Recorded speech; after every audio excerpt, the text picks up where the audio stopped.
ദൈവത്തിൻ്റെ സന്നിധിയിൽ ചേർന്നിരിപ്പാൻ ദൈവം തരുന്ന നിമിഷങ്ങൾ ഏറ്റവും അനുഗ്രഹമുള്ള നിമിഷങ്ങളാണ്.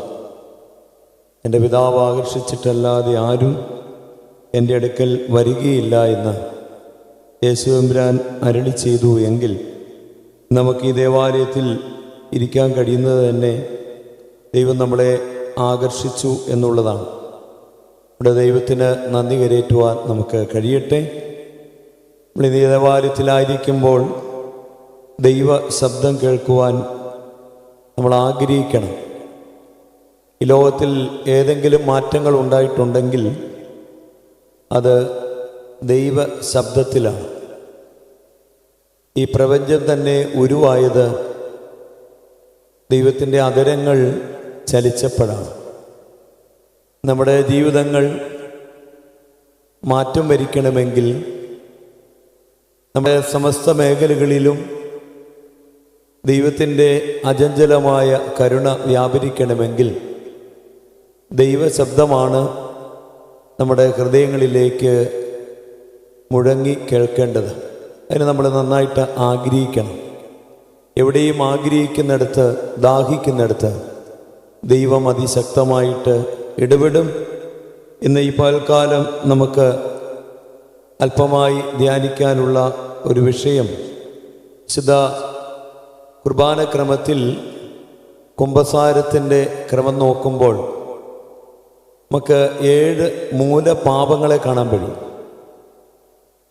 നമ്മുടെയൊക്കെ ജീവിതത്തിൽ നമ്മൾ പലപ്പോഴും ശ്രദ്ധിക്കാതെ പോകുന്ന ചില ആത്മീകമായ ചോർച്ചകളാണ് ഈ മൂലപാപങ്ങൾ. അതിങ്ങനെയാണ് രേഖപ്പെടുത്തിയിരിക്കുന്നത്: അഹങ്കാരം, അത്യാഗ്രഹം, കാമം, അസൂയ, അമിതഭക്ഷണം, കോപം, അലസത. ഈ 7 പാപങ്ങൾ മരണകരമാണെന്നാണ് വിശുദ്ധ കുർബാനക്രമത്തിൽ എഴുതിയിരിക്കുന്നത്. പ്രിയമുള്ളവരെ, നമ്മളിന്ന് ശ്രദ്ധിക്കുന്ന ഒരു വിഷയം ഇസ്രായേൽ ജനതയിൽ നിന്നാണ്. ഇസ്രായേൽ ജനത കനാനിലേക്ക് പ്രവേശിക്കുമ്പോൾ അവർക്ക് 7 മഹാജാതികളെ ജയിക്കേണ്ടതായിട്ട് വന്നു.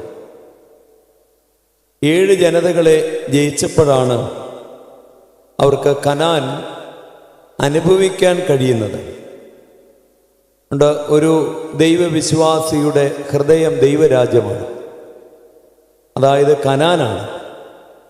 അത് നമുക്ക് അനുഭവമാകുന്നത് 7 മൂലപാപങ്ങൾ ദൈവകൃപയാൽ ജയിക്കുവാൻ കഴിയുമ്പോഴാണ്. നമ്മുടെ ഹൃദയത്തിൽ ഒരു കനാനുണ്ട്. ആവർത്തന പുസ്തകം 7-ാം അധ്യായം 1 മുതലുള്ള വാക്യങ്ങൾ നമുക്ക് എടുത്ത് വായിക്കാം. ആവർത്തന പുസ്തകം 7-ാം അധ്യായത്തിൻ്റെ 1 മുതലുള്ള വാക്യങ്ങൾ. നീ കൈവശമാക്കുവാൻ ചെല്ലുന്ന ദേശത്ത് നിന്നെ കടത്തുകയും നിന്നേക്കാൾ പെരുപ്പവും ബലവുമുള്ള ജാതികളായ ഹിത്യർ, ഗിർഗശ്യർ, അമോര്യർ, കനാന്യർ, പെരിസ്യർ, ഹിവ്യർ, എബ്യൂസ്യർ എന്നീ 7 മഹാജാതികളെ നിന്റെ മുമ്പിൽ നിന്ന് നീക്കിക്കളയുകയും നിന്റെ ദൈവമായ യഹോവ അവരെ നിന്റെ കയ്യിൽ ഏൽപ്പിക്കുകയും നീ അവരെ തോൽപ്പിക്കുകയും ചെയ്യുമ്പോൾ അവരെ നിർമൂലമാക്കി കളയണം. പ്രിയമുള്ളവരെ, നമ്മളെന്ന് കാണുന്ന ഈ 7 മഹാജാതികളെ കുറിച്ച് പിതാക്കന്മാർ പലരും പഠനം നടത്തിയിട്ടുള്ളതാണ്. വിശുദ്ധ ഗ്രിഗറി ഓഫ് നിസ്സ അദ്ദേഹം എഴുതിയ വളരെ പ്രസിദ്ധമായ പുസ്തകമാണല്ലോ ലൈഫ് ഓഫ് മോസസ്. അതിൽ പറയുന്നത് ഇസ്രായേൽ ജനതയുടെ ഓരോ യാത്രയും നമ്മുടെ യാത്രയാണെന്ന്. അതിൻ്റെ അർത്ഥം ഇതെല്ലാം പ്രതിരൂപമായിട്ട് വ്യാഖ്യാനിക്കുന്നു. ടിപ്പോളജിക്കലായിട്ട്, മിസ്റ്റിക്കലായിട്ട്, അല്ലിഗോറിക്കൽ, ഇങ്ങനെയുള്ള വ്യാഖ്യാനങ്ങളുണ്ട്. പിതാക്കന്മാർ ഉപയോഗിക്കുന്ന മറ്റൊരു തലത്തിലുള്ള വ്യാഖ്യാനമാണ് ഈ ടിപ്പോളജിക്കൽ. അത് നമുക്ക് പലയിടത്തും കാണാൻ കഴിയും. സിറിൽ ഓഫ് ജെറുസലേം അദ്ദേഹം പറയുന്നത് യോർദാൻ ഇസ്രായേൽ മക്കൾ കടന്നത് കനാനിലേക്ക് കയറുക സ്നാനത്തിൻ്റെ പ്രതിരൂപമാണ്. അതുപോലെ പൗലോസ് ലീഗ കൊരിന്ത്യ ലേഖനം എഴുതിയപ്പോൾ ഈ പഴയ നിയമത്തിലുള്ളതെല്ലാം നമുക്ക് ദൃഷ്ടാന്തമാണെന്ന് എഴുതിയിട്ടുണ്ട്. ഒന്ന് കൊരിന്ത്യരുടെ പുസ്തകം 10-ാം അധ്യായത്തിൽ പൗലോസ് ലീഗ പറയുകയാണ്, ഈ പഴയ നിയമത്തിലുള്ളതെല്ലാം നമുക്ക് ദൃഷ്ടാന്തമായിട്ട് ഭവിച്ചു. അതെന്തിനാണെന്നറിയാമോ? അതിൽ നിന്ന് നമുക്ക് പാഠങ്ങൾ പഠിക്കണം. 1 കൊരിന്ത്യരുടെ പുസ്തകം 10-ാം അധ്യായത്തിൻ്റെ 6-ാം വാക്യം, ഇത് നമുക്ക് ദൃഷ്ടാന്തമായി ഭവിച്ചു. അപ്പോൾ പഴയ നിയമത്തിലുള്ള പല സംഭവങ്ങളും നമുക്കൊരു ദൃഷ്ടാന്തമാണ്, ഒരു സൂചനയാണ്. അതിലൂടെ നമ്മൾ കുറേ കാര്യങ്ങൾ പഠിക്കാനായിട്ടുണ്ട് എന്ന് നമ്മൾ ആഗ്രഹിക്കുന്നതും ഈ 7 ജനതതിയെ നമ്മുടെ ഹൃദയത്തിൽ വലിയൊരു യുദ്ധം നടക്കുന്നുണ്ടെന്ന് തിരിച്ചറിവ് നമുക്കുണ്ടാകും. ഹൃദയത്തെക്കുറിച്ച് കർത്താവ് ഒരിക്കൽ ഇങ്ങനെ പറഞ്ഞു, എന്നാണെന്നറിയാമോ? ദൈവരാജ്യം അവിടെയല്ല, ഇവിടെയല്ല, പിന്നെ എവിടെയാണ്? ദൈവരാജ്യം അവിടെ ഇവിടെ ഒന്നുമല്ല, പിന്നെ എവിടെയാണ്? ലൂക്കോസിൻ്റെ സുവിശേഷം 17-ാം അധ്യായത്തിൽ യേശുമ്പുരാൻ പറയുകയാണ്, 17-ാം അധ്യായത്തിൻ്റെ 20-ാമത്തെ വാക്യം, ദൈവരാജ്യം എപ്പോൾ വരുന്നു എന്ന പരീശന്മാർ ചോദിച്ചതിന് ദൈവരാജ്യം കാണത്തക്ക വണ്ണമല്ല വരുന്നത്. ദൈവരാജ്യം കണ്ണുകൊണ്ട് കാണാൻ പറ്റുന്നതല്ല, പിന്നെ ദൈവരാജ്യം അനുഭവിക്കണം, അനുഭവമാണ്. ഇതാ ഇവിടെയെന്നും അതാ അവിടെയെന്നും പറയുകയില്ല. ദൈവരാജ്യം എവിടെയുണ്ട്? നിങ്ങളുടെ ഇടയിൽ, അതായത് ഹൃദയത്തിൽ. അതാണ് ഈ കനാൻ. ഹൃദയത്തിലാണ് ദൈവരാജ്യം. അത് അനുഭവിക്കണം. അനുഭവിക്കണമെങ്കിൽ എന്നാണെന്നറിയാമോ? ഈ ഹൃദയത്തിൽ 7 മഹാജനതതികളുണ്ട്. 7 മഹാജനതതികൾ. ഹെപ്റ്റ എത്തീൻ എന്ന് സെപ്റ്റൂജിയൻ ബൈബിളിൽ എഴുതിയിരിക്കുന്ന, ഹെപ്റ്റ എന്ന വാക്ക് 7 എന്നാണ്, എത്തീൻ എന്ന് പറഞ്ഞാൽ മഹാജാതി എന്നാണ്. 7 ജനതതി അത് നമ്മുടെ ഹൃദയത്തിലുണ്ട്. ദൈവരാജ്യം അനുഭവമാകണമെങ്കിൽ ഈ ഹൃദയത്തിലുള്ള 7 ജനതതിയെ നമ്മൾ തിരിച്ചറിയുകയും അതിനെ അതിജീവിക്കുവാൻ ദൈവത്തോട് കരുണ ചോദിക്കുകയും ചെയ്യുമ്പോഴാണ് ദൈവരാജ്യം ഹൃദയത്തിൽ ഉരുവാകുന്നത്. നമുക്ക് 1-ാമത്തെ ആളിലേക്ക് പ്രവേശിക്കാം. അതിനു മുന്നേ എന്താണ് ഈ പാപം? പാപം അതിൻ്റെ റൂട്ട് വാക്ക് ഗ്രീക്കിൽ എന്താണെന്നറിയാമോ? ഹമാർട്ടിയ എന്നാണ്. ഹമാർട്ടിയ. ഹമാർട്ടിയ എന്ന് പറഞ്ഞാൽ ലക്ഷ്യം തെറ്റുക എന്നാണ്. ലക്ഷ്യം. കനാനിൽ പാലും തേനും ഒഴുകുമെന്നാണ് പറഞ്ഞത്, അല്ലേ? പക്ഷേ ലക്ഷ്യം തെറ്റിയാൽ അവിടെ മുളയ്ക്കുന്നത്, ഉണ്ടാകുന്നത് പാലും തേനുമല്ല. അവിടെ എപ്പോഴും അസ്വസ്ഥതയും പ്രയാസവും പരിഭവവും എപ്പോഴും പരാതികളും മാത്രമേ ഉണ്ടാവുകയുള്ളൂ. അതുകൊണ്ട് പാപം എന്ന് പറഞ്ഞാൽ ലക്ഷ്യം തെറ്റിക്കുന്നതാണ്. ദൈവരാജ്യമാകേണ്ട ഹൃദയം ലോകത്തിൻ്റെ രാജ്യവും സാത്താൻ്റെ അധികാരവുമുള്ള സ്ഥലമായി മാറുമ്പോൾ പ്രിയമുള്ളവരെ കനാൻ അനുഭവിക്കത്തില്ല. അതുകൊണ്ട് ലക്ഷ്യം തെറ്റിക്കുന്നതാണ് ഈ 7 ജനതതികൾ. 7 മൂലപാപങ്ങൾ നമ്മുടെയൊക്കെ ലക്ഷ്യം തെറ്റിക്കുന്നതാണ്. 1-ാമത്തെ ആളുടെ പേര് ഞാൻ പറയാം, ഹിത്യർ. എന്താണ് പേര്? ഹിത്യർ. ഹിത്യർ എന്നാൽ അതിൻ്റെ അർത്ഥം എന്താണെന്നറിയാമോ? ഭയമുള്ളവർ എന്നാണ്. ഹിത്യർ എന്നാൽ അതിൻ്റെ അർത്ഥം എന്താണ്? ഭയമുള്ളവർ. ഇനിയും നല്ലൊരു പഠനം വേറെ കിടപ്പുണ്ട്. എന്നാന്നറിയാമോ? നോഹയ്ക്ക് 3 മക്കളുണ്ടായിരുന്നു, അല്ലേ? ആരൊക്കെയായിരുന്നു? ശേം, ഹാം, യാഫേത്ത്, അല്ലേ? 3 മക്കൾ. അതിൽ ഈ ഹാമിന് എന്ത് പറ്റിയെന്നറിയാമോ? ഹാം ഒരു ചെറിയ പരിപാടി കാണിച്ചു. ഇവരെല്ലാം ജലപ്രളയം കഴിഞ്ഞപ്പോൾ ഇഷ്ടംപോലെ മുന്തിരിത്തോട്ടം ഉണ്ടാക്കി. എവിടെ നോക്കിയാലും വലിയ മുന്തിരിങ്ങ.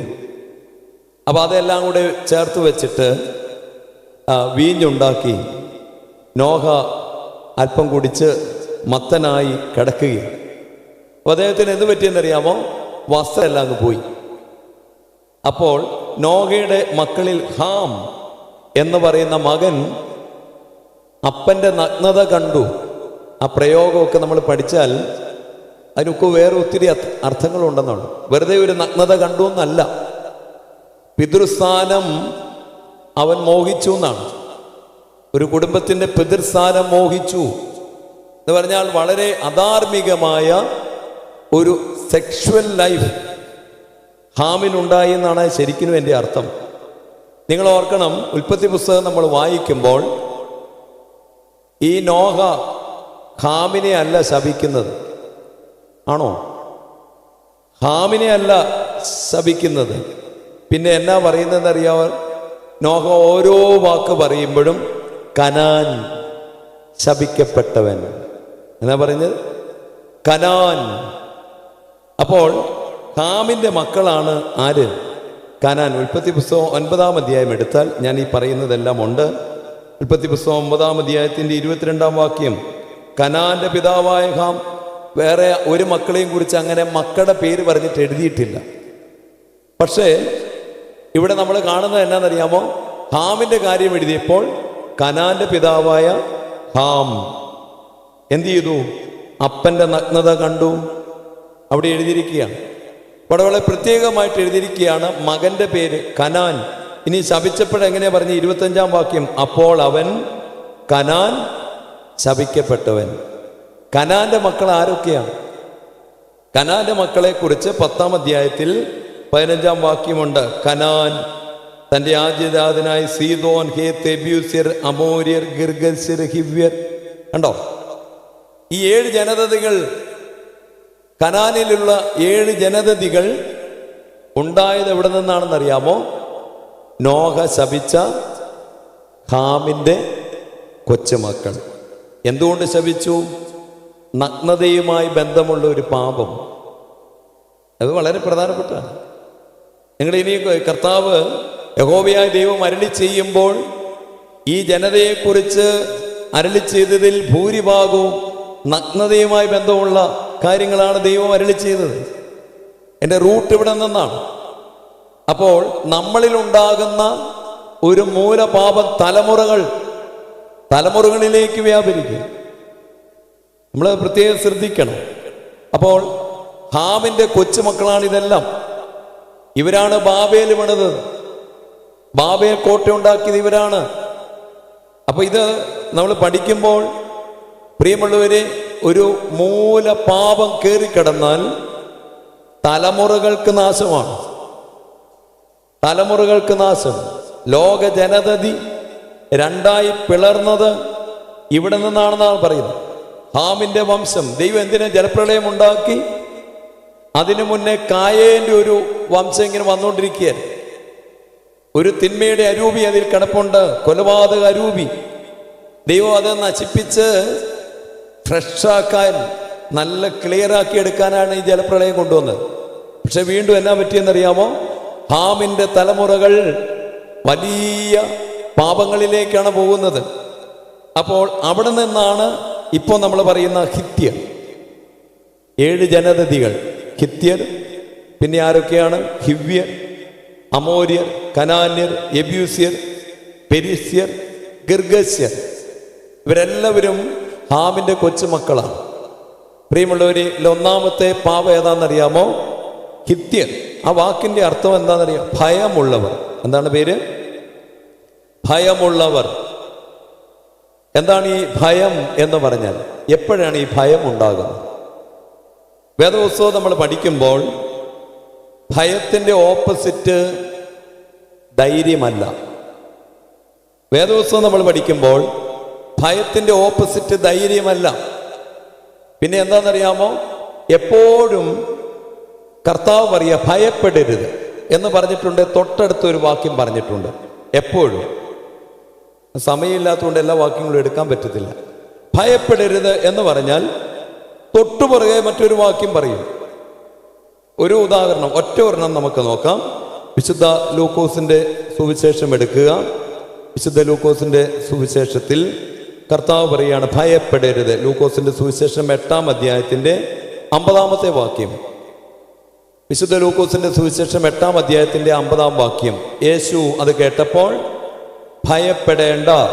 അടുത്ത എന്നാ പറഞ്ഞത്? വിശ്വസിക്കുക. ഭയത്തിന്റെ ഓപ്പോസിറ്റ് എന്താണ്? വിശ്വാസം. അപ്പൊ എപ്പോഴാണ് ഈ ഭയം ഉണ്ടാകുന്നത്? അവിശ്വാസം വരുമ്പോൾ. എപ്പോഴാണ് ഭയം ഉണ്ടാകുന്നത്? അവിശ്വാസം എന്ന് പറഞ്ഞാൽ ദൈവത്തിൽ ഉറപ്പില്ല. ദൈവത്തിൽ ഉറപ്പില്ല. വാഗ്ദാനങ്ങളിൽ നമുക്ക് വിശ്വാസം വരുന്നില്ല. ഇത് വന്നു കഴിയുമ്പോൾ ഭയമുണ്ടാകും. നിങ്ങൾക്കറിയാമോ, ദൈവം വിളിച്ച എല്ലാവരോടും ദൈവം ആദ്യം പറഞ്ഞ എന്താണെന്നറിയാമോ? ഉൽപ്പത്തി പുസ്തകം 15-ാം അധ്യായത്തിന്റെ 1-ാം വാക്യം. അബ്രഹാമിനോട് ദൈവം പറഞ്ഞു, ഭയപ്പെടരുത്. ദൈവം വിളിച്ചവരോട് ദൈവം എന്നാ പറയുന്നത്? ഭയപ്പെടരുത്. ഇസ്ഹാക്കിനോട് ഉൽപ്പത്തി പുസ്തകം 26-ാം അധ്യായത്തിന്റെ 24-ാമത്തെ വാക്യത്തിൽ ഇസ്ഹാക്കിനോട് ദൈവം പറയാണ്, ഭയപ്പെടരുത്, ഞാനാണ്, ഭയപ്പെടരുത്. യാക്കോബിനോട് ഉൽപ്പത്തി പുസ്തകം 46-ാം അധ്യായം 3-ാമത്തെ വാക്യം. കഴിഞ്ഞ ആഴ്ചയിൽ 45-ാം അധ്യായം ധ്യാനിച്ചത്. 46-ാം അധ്യായത്തിന്റെ 3-ാമത്തെ വാക്യത്തിൽ ദൈവം യാക്കോബിനോട് പറയാണ്, ഭയപ്പെടരുത്, ഭയപ്പെടരുത്. അടുത്ത ആരാ? അബ്രഹാം, ഇസ്ഹാക്ക്, യാക്കോബ്. അടുത്ത ആരാ? യോസഫ് അല്ലേ? യോസഫിനോട് പറഞ്ഞിട്ടുണ്ടോ? അങ്ങനെ പറഞ്ഞിട്ടേയില്ല. യോസഫിനോട് ദൈവം ഭയപ്പെടേണ്ട എന്ന് പറഞ്ഞിട്ടില്ല. കാരണം യോസഫ് ഇങ്ങനെ പറഞ്ഞു, എന്റെ കൂടെ ആരുണ്ട്? അതുകൊണ്ടാണ് പാട്ടുകാർ പറഞ്ഞത്, സ്വന്തം സഹോദരൻ തള്ളിക്കളയുമ്പോൾ. അതൊരു ഭയങ്കര ശക്തിയാണ്. യോസേഫ് എപ്പോഴും നാഴിക്ക് 40 വട്ടം ഇങ്ങനെ പറഞ്ഞുകൊണ്ടിരുന്നു, ഈ പൊട്ടക്കിണറ്റിൽ എൻ്റെ കൂടെ ആരുണ്ട്? ഈ കാരാഗ്രഹത്തിൽ എൻ്റെ കൂടെ ആരുണ്ട്? അവന് പേടിയില്ല. നമ്മളാണ് ആ പൊട്ടക്കിണറ്റിൽ പോയപ്പോഴേ സൂയിസൈഡിനെ കുറിച്ച് ചിന്തിക്കും. സ്വന്തം സഹോദരന്മാരാണ് ചവിട്ടിയിട്ടത്, സ്വന്തം സഹോദരന്മാർ. മനസ്സിലായില്ലേ? ഇനി ഒരു സ്ഥലത്ത് ചെന്നപ്പോഴത്തേക്കിനും നമ്മുടെ പേര് മൊത്തം അങ്ങ് നശിച്ചു. ഈ അപമാനം എന്ന് പറഞ്ഞാൽ ഭയങ്കരമാണ്. നിന്ന അപമാനം. ഒരു സ്ത്രീ മൂലം യോസഫിന്റെ പേര് മാറി. എന്ത് പേരായി? യോസഫിനെ കാണുന്നവരെല്ലാം എന്ത് പറയും? യോസഫ് എന്നാണോ പറയുന്നത്? അല്ല, പിന്നെ എന്താ പറയുന്നത്? ഒരു പെണ്ണിനെ പിടിച്ചവൻ എന്നാണ് പേര്. കണ്ടോ പ്രിയമുള്ളവരെ? അവിടെ ഒന്നും തകർന്നില്ല. എന്താ കാര്യം എന്നറിയാമോ? ഒരു ദൈവത്തിൽ അതിശക്തമായ വിശ്വാസം. ദൈവം ഉപേക്ഷിക്കില്ല. ആരെല്ലാം ഇട്ടിട്ടു പോയാലും ദൈവം എന്നെ, അതാണ് വിശ്വാസം. ഈ വിശ്വാസം ഉള്ള ഒരാളെ സാത്താന് തോൽപ്പിക്കാൻ പറ്റില്ല. വിശ്വാസമുള്ള ഒരാളെ തോൽപ്പിക്കാൻ പറ്റില്ല. അതുകൊണ്ടാണ് ദൈവം എപ്പോഴും പറയുന്നത്, വിശ്വാസിയായിരിക്കുക. ഇനി അടുത്തത് യോസഫ് കഴിഞ്ഞ അടുത്തയാളെ കാണുന്ന ആരാണെന്ന് അറിയാമോ? മോശയെ ദൈവം വിളിച്ചു, മോശേ. എന്നിട്ട് പുറപ്പാട് പുസ്തകം 4-ാം അധ്യായം എടുക്കുമ്പോൾ മോശയോട് ചോദിച്ചു, കയ്യിൽ എന്താണ്? അവൻ പറഞ്ഞു, എന്താണ്? വടിയാണ്. അത് താഴോട്ടിടാൻ പറഞ്ഞു. താഴോട്ടിട്ടപ്പോൾ അതെന്തായി മാറി? സർപ്പമായി. എന്താ മോശയ്ക്കുണ്ടായ അവസ്ഥ? നിങ്ങൾ പറ. ദൈവം ഇവിടെ നിൽപ്പുണ്ട്. ദൈവമാണ് പറഞ്ഞത്, വടി താഴോട്ടിട്ടു, സർപ്പമായി. ദൈവം അടുത്ത് നിൽപ്പുണ്ട്. മോശ ഇപ്പം എന്താ ചെയ്തേ? മോശ എന്ത് ചെയ്തു? ദൈവം ഉണ്ടെന്നും പറഞ്ഞ് നിന്നോ? നിന്നായിരുന്നോ? പുറപ്പാട് പുസ്തകം 4-ാം അധ്യായം 3-ാം വാക്യം. മോശ ഓടി. ആരടുത്ത് നിൽപ്പുണ്ട്? ഇതാരാ പറഞ്ഞത് ഈ വടിയിടാൻ? ദൈവം പറഞ്ഞ് ദൈവം അടുത്ത് നിൽക്കുക. ആ വടി താഴെ ഇട്ടപ്പോഴേ സർപ്പമായി. മോശ എന്ത് ചെയ്തു? ഓടി. അതിൻ്റെ അർത്ഥം മോശയ്ക്ക് എന്തുണ്ട്? ഭയമുണ്ട്. മാത്രമല്ല, തൊട്ടടുത്ത് ദൈവം നിന്നിട്ട് ആർക്കാ ഇപ്പൊ ശക്തി കൂടുതൽ? ദൈവത്തിനാണോ ശക്തി? പാമ്പിനാണോ? ആർക്കാ ശക്തി? നമുക്കിങ്ങനെയാ ചിലപ്പോ ശക്തി മൊത്തം വേറെ, വല്ലവരും വല്ലതും ചെയ്തതായിരിക്കും. മനസ്സിലായില്ലേ? ദൈവം അടുത്തുണ്ട്, പക്ഷെ എപ്പോഴും നമുക്ക് ശക്തി വേറെ. ദൈവം അടുത്ത് നിൽക്കുന്നു. ഒരു പാമ്പുണ്ടായി. പ്രിയമുള്ളവരെ, മോശ ഓടിയതിന്റെ കാര്യം എന്നാണെന്നറിയാമോ? ശക്തി ഇപ്പം ആർക്കാണ്? പാമ്പിന്. അതിൻ്റെ അർത്ഥം വിശ്വാസം മന്ദമായി. വിശ്വാസം കുറഞ്ഞപ്പോഴാണ് ഓടിയത്. ഇത് ദൈവത്തിന് അറിയാവുന്നു. മോശയുടെ സ്വഭാവം ദൈവത്തിന് അറിയാമായിരുന്നു. ദൈവം ട്രെയിനിങ് കൊടുത്തു, തിരിച്ചു വിളിച്ച് ഇവിടെ വരാൻ പറഞ്ഞു. എന്താ പറഞ്ഞത്? വാലെ നമ്മൾ പിടിക്കുമോ? പിടിക്കുമോ എന്നാലോചിച്ച് നോക്കി. വലിയ പാമ്പ് വന്നിരിക്കും, അതിന് വാലെ പോയി പിടിക്കാൻ പറഞ്ഞാൽ നമ്മളിങ്ങനെ പോകുമ്പോഴത്തേക്ക് അത് തിരിഞ്ഞു വരിക. എന്തിനു ദൈവം ഇത് ചെയ്തു? ഇതൊരു ട്രെയിനിങ്ങാണ്. ഭയം മാറണം, വിശ്വാസം വരണം. ഇതെടാ ഞാനായി പറയുന്നത്, നിന്നോട് പറയുന്നത് ഞാനാണ് എന്ന് ദൈവം കൽപ്പിക്കുകയാണ്. ഞാൻ നിന്റെ കൂടെയുണ്ട്. ഈ ഒരു അവസ്ഥയായിരുന്നു യോസേപ്പിന് എപ്പോഴും. എൻ്റെ കൂടെ ആരുണ്ട്? ഇനി ദാവീദ് പറഞ്ഞതൊന്ന് പറഞ്ഞേ. കൂരിരുൾ താഴ്വരയിൽ കൂടി നടന്നാലും ഭയപ്പെടുകയില്ല. ബാക്കി ഇച്ചിരി ഇരുട്ടത്തോട്ട് പോകുമ്പോൾ അറിയാം വിവരം. അവിടെ ഒരു അനക്കം ഉണ്ടാകുമ്പോഴേ ഓടിങ്ങി പോരും. ദാവീദ് പറഞ്ഞു, നീ എൻ്റെ കൂടെയുണ്ടല്ലോ, നീ എൻ്റെ കൂടെയുണ്ടല്ലോ. ഇതൊരു ധൈര്യം. വിശ്വാസം എന്ന് പറയുന്നത് വാക്കുകളിൽ വരേണ്ടതല്ല. വിശ്വാസം എന്ന് പറയുന്നത് നമ്മുടെ അകത്തളങ്ങളിൽ നിറയണം. ഒരു ദൈവം എൻ്റെ കൂടെയുണ്ട്. പ്രിയമുള്ളവരെ, മോശയെ വിളിച്ചിട്ട് ദൈവം വീണ്ടും വീണ്ടും വീണ്ടും ട്രെയിനിങ് കൊടുത്തു. വടി താഴെ ഇട്ടു, പാമ്പായി. അവൻ ആദ്യം ഓടി, പിന്നെയും പിടിക്കാൻ പറഞ്ഞു, വടിയായി. വീണ്ടും വിളിച്ചു, പല പ്രാവശ്യം. അവസാനമായപ്പോൾ മോശയ്ക്ക് മനസ്സിലായി ഈ പാമ്പൊന്നും ചെയ്യില്ല, കാരണം എൻ്റെ കൂടെ ആരുണ്ട്. അതാണ് വിശ്വാസം വരണം. വിശ്വാസമില്ലെങ്കിൽ നമുക്കെന്താണെന്നറിയാമോ? എപ്പോഴും ഭയമുണ്ടാകും. എന്താണ് ഈ ഭയത്തിൻ്റെ പ്രവർത്തനങ്ങൾ? ഒന്നാമത്തെ പ്രവർത്തനം എന്താണെന്നറിയാമോ? ദൈവത്തിലുള്ള വിശ്വാസം മുഴുവൻ കളയും. ഒന്ന്. രണ്ട്, പ്രാർത്ഥന ദുർബലമായി പോകും. പലരും ഇരുന്ന് പറയും പ്രാർത്ഥിച്ചിട്ടും കാര്യമില്ല. കാരണം ഒത്തിരി നാൾ പ്രാർത്ഥിച്ച് ഒരു മാറ്റവും ഇല്ല. പ്രാർത്ഥിച്ചിട്ട് കാര്യമില്ല, പ്രാർത്ഥന ദുർബലമാകും. മൂന്നാമത്തെ എന്നാന്നറിയാമോ? അനേക വാഗ്ദാനങ്ങൾ ദൈവം തന്നിട്ടുണ്ട്, അതൊന്നുപോലും ഹൃദയത്തിൽ വരത്തില്ല, മറഞ്ഞിരിക്കും. ഇല്ലേ? അതൊന്നും വരത്തില്ല. ഒരമ്മ തന്റെ കുഞ്ഞിനെ മറക്കുമോ? താൻ പ്രസവിച്ച മകനോട് കരുണ തോന്നാതിരിക്കുമോ? അവൾ മറന്നാലും ഇത് ആര് പറഞ്ഞ? പ്രിയമുള്ളവരെ, അപ്പോഴാണ് അവരെന്നെ നോക്കുന്നില്ല എന്നൊക്കെ പറഞ്ഞ് നമ്മൾ സങ്കടപ്പെട്ടിരിക്കും. അവരെന്നെ ഗൗനിച്ചില്ല. കണ്ടോ? വാഗ്ദാനങ്ങളെല്ലാം മറയും. ഭയത്തിൻ്റെ ഒരു അരൂപി വന്നാൽ വചനങ്ങൾ മറഞ്ഞു പോകും. മാത്രമല്ല ഉറക്കം കുറയും, ആകുലതകൾ, ഉത്കണ്ഠകൾ. ഇനി ഒരു മൂലഭാവം ഉണ്ടാകും, എപ്പോഴും ദേഷ്യം. ഈ കുർബാനക്രമത്തിൽ നമ്മൾ കാണുന്ന ദേഷ്യവുമാണ്. എപ്പോഴും ദേഷ്യം.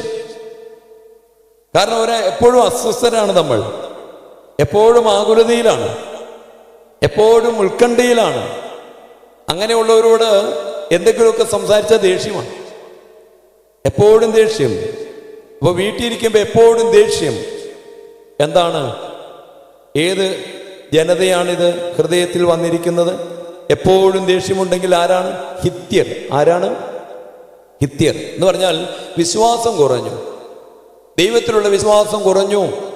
അതിൻ്റെ അടയാളങ്ങളാണിത്. എപ്പോഴും ദേഷ്യമാണ്, എപ്പോഴും ആകുലതയാണ്, എപ്പോഴും പല കാര്യങ്ങളെക്കുറിച്ചുള്ള ഉത്കണ്ഠയാണ്. രോഗം വരുമോ? സാമ്പത്തികമായി നഷ്ടമുണ്ടാകുമോ? അപമാനമുണ്ടാകുമോ? നിന്ദയുണ്ടാകുമോ? ഭാവി പരാജയപ്പെടുമോ? പ്രിയമുള്ളവരെ, മരണമുണ്ടാകുമോ? ഇങ്ങനെ അനേക ഭയങ്ങൾ മനുഷ്യനെ വല്ലാതെ പിടിച്ചു കുലുക്കിക്കൊണ്ടിരിക്കുകയാണ്. ഈ കാലഘട്ടം അങ്ങനെയാണ്. ഈ കാലഘട്ടത്തിൽ അനേകര് ഭയത്തിന്റെ ദുരാത്മാവിലാണ്. ഇനി ശ്രദ്ധിച്ചോ, ഭയപ്പെട്ടത് എന്താണോ അത് തലയിൽ വരും. എന്ത് നിങ്ങൾ പേടിച്ചോ അതെവിടെ വരും? നിങ്ങൾ എന്തിനെയാണ് പേടിക്കുന്നത് അതിനെ വിളിച്ചുകൊണ്ടിരിക്കുക, വിളിച്ചു വരുത്തുകയാണ്. ആരെങ്കിലും ഒരാൾ അയ്യോ എനിക്ക് രോഗം വരും എന്ന് പറഞ്ഞുകൊണ്ടിരുന്നാൽ ഉറപ്പായിട്ടും എന്ത് വരും? രോഗം വരും. ഈ വീട്ടിൽ തകർച്ച വരും എന്നിങ്ങനെ മനസ്സിൽ തോന്നിക്കൊണ്ടിരിക്കുക. വരും. അതെവിടെയാ പറയുന്നത്? ഇയ്യോബിന്റെ പുസ്തകം 3-ാം അധ്യായത്തിന്റെ 25-ാം വാക്യത്തിൽ ഇയ്യോബ് പറഞ്ഞു, ഞാൻ എന്തു പേടിച്ചോ അതെന്റെ തലയിലേക്ക് വന്നു. പേടിച്ചതെല്ലാം വരും. ജെരമ്യ എന്ന് പറയുന്ന പ്രവാചകനോട് ദൈവം പറഞ്ഞു, നീ പേടിച്ചാൽ എനിക്കൊന്നും ചെയ്യാൻ പറ്റില്ല എന്ന് പറഞ്ഞാൽ ദൈവത്തിന് നമ്മുടെ ജീവിതത്തിൽ ഒന്നും ചെയ്യാൻ പറ്റത്തില്ല. അവിശ്വാസം വന്നാൽ, പേടി വന്നാൽ. അതുകൊണ്ട് ജെരമ്യയോട് ദൈവം പറയുകയാണ്, നീ പേടിച്ചാൽ ഞാൻ അവരുടെ മുമ്പിൽ വെച്ച് നിന്നെ പേടിപ്പിക്കും, എനിക്കൊന്നും ചെയ്യാൻ പറ്റില്ല. യെരമ്യായുടെ പുസ്തകം 1:17 ദൈവം പറയുകയാണ്, യെരമ്യാ നീ പേടിക്കരുത്, അസ്വസ്ഥനാകരുത്, ഞാൻ നിന്റെ കൂടെയുണ്ട്, ഞാൻ നിന്റെ കൂടെയുണ്ട്. അപ്പോൾ നമ്മളെപ്പോഴും ഈ ഭയത്തിന്റെ ദുരാത്മാവിനെ മായിച്ചു കളയാൻ എപ്പോഴും എന്താ പറയേണ്ടതെന്ന് അറിയാമോ? എപ്പോഴും എന്താ പറയേണ്ടതെന്ന് അറിയാമോ? ദൈവം കൂടെയുണ്ട്. അതിന് വേറൊരു വാക്ക് ആരെങ്കിലും പറയാം? ദൈവം കൂടെയുണ്ട്. ഇമ്മാനുവേലാണ് സുവിശേഷം. ഈ പുതിയ നിയമം തുടങ്ങിയത് ഇമ്മാനുവേൽ. ഇത് പറയാൻ വേണ്ടിയാണ് സ്വർഗം ഒരു പുത്രനെ ഇങ്ങോട്ട് ഇറക്കിക്കൊണ്ടുവന്നത്. എന്നോടും നിങ്ങളോടും എപ്പോഴും പറഞ്ഞുകൊണ്ടിരിക്കുകയാണ്, ദൈവം കൂടെയുണ്ട്, ഇമ്മാനുവേൽ. പക്ഷെ നമ്മുടെ ഹൃദയത്തിൽ എപ്പോഴും അസ്വസ്ഥത. പ്രിയമുള്ളവരെ, എപ്പോഴും സഞ്ചരിക്കുമ്പോൾ, എപ്പോഴും വീട്ടിൽ ജോലി ചെയ്യുമ്പോൾ, യാത്ര ചെയ്യുമ്പോൾ, എവിടെയെങ്കിലും ഇരിക്കുമ്പോൾ നമ്മൾ മനസ്സിൽ ഇങ്ങനെ പറഞ്ഞു, എൻ്റെ കൂടെ ആരുണ്ട്? ഇത് പറഞ്ഞാൽ തന്നെ ആര് വരും? ആര് വരും? ദൈവം വരും. ഞാൻ ഓർക്കുകയാണ്, സൺഡേ സ്കൂൾ പിള്ളേരെ ഇങ്ങനെ പാട്ട് പഠിപ്പിച്ചുകൊണ്ടിരിക്കുക. ദൈവമെൻ്റെ കൂടെയുണ്ട്, ദൈവമെൻ്റെ ഉള്ളിലുണ്ട്, ദൈവമെൻ്റെ ജീവനെല്ലാം പൊന്നുപോലെ കാത്തിടുന്നു. ഒത്തിരി വരികളുണ്ട് ഇതിൻ്റെ അകത്ത്. ജോലി ചെയ്യുന്ന നേരത്ത് ദൈവമുണ്ട്. ഇങ്ങനെ പാട്ട് പാടി ഇങ്ങനെ കുറേ നേരം പാടിക്കൊണ്ടിരുന്നപ്പോൾ ഒരു കൊച്ചൻ പറയുക, അച്ഛാ സത്യമായിട്ടും ദൈവമുണ്ട് ഇവിടെ. ഇത് കുറേ പട്ടം ഇങ്ങനെ പാടിക്കൊണ്ടിരിക്കുക. ദൈവമെൻ്റെ കൂടെയുണ്ട്, ദൈവമെൻ്റെ ഉള്ളിലുണ്ട്. വേറെ വരി അറിയാവോ? ഞാനുറങ്ങും നേരമെല്ലാം ദൈവമെന്നെ കാത്തിടുന്നു.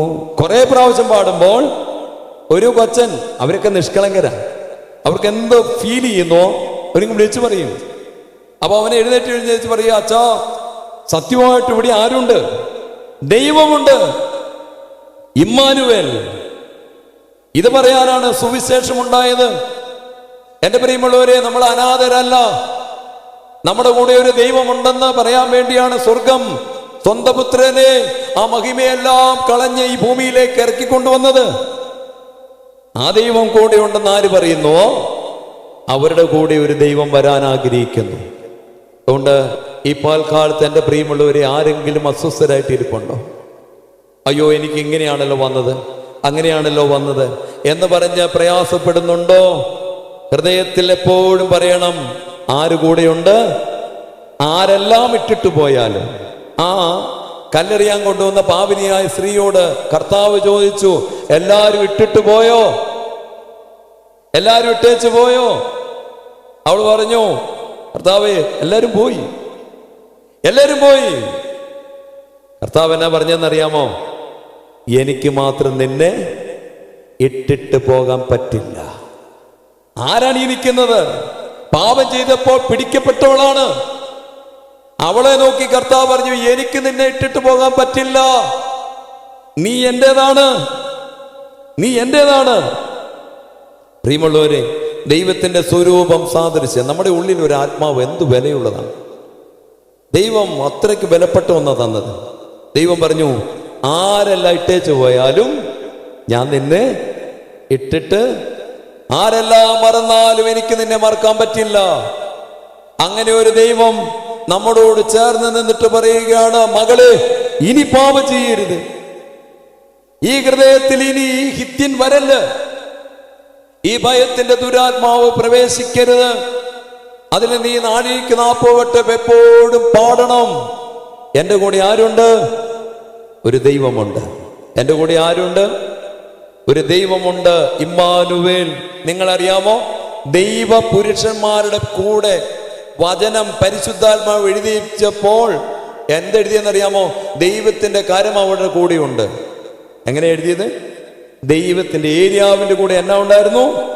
ദൈവത്തിന്റെ കരം. ഇഷ്ടംപോലെ വചനമാണ്.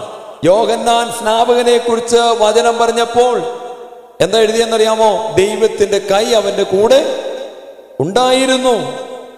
ഈ കൈയാണ് നമ്മളിങ്ങനെ അവിശ്വാസം കൊണ്ട് നിരസ്കരിക്കുന്നത്. പ്രിയമുള്ളവരെ, ദുഷ്ടന്റെ തീയമ്പ് കെടണമെങ്കിൽ ഒരായുധം തന്നിട്ടുണ്ട്. ഒന്ന് വായിച്ച് ആ ഭാഗം നമുക്ക് നിർത്താം.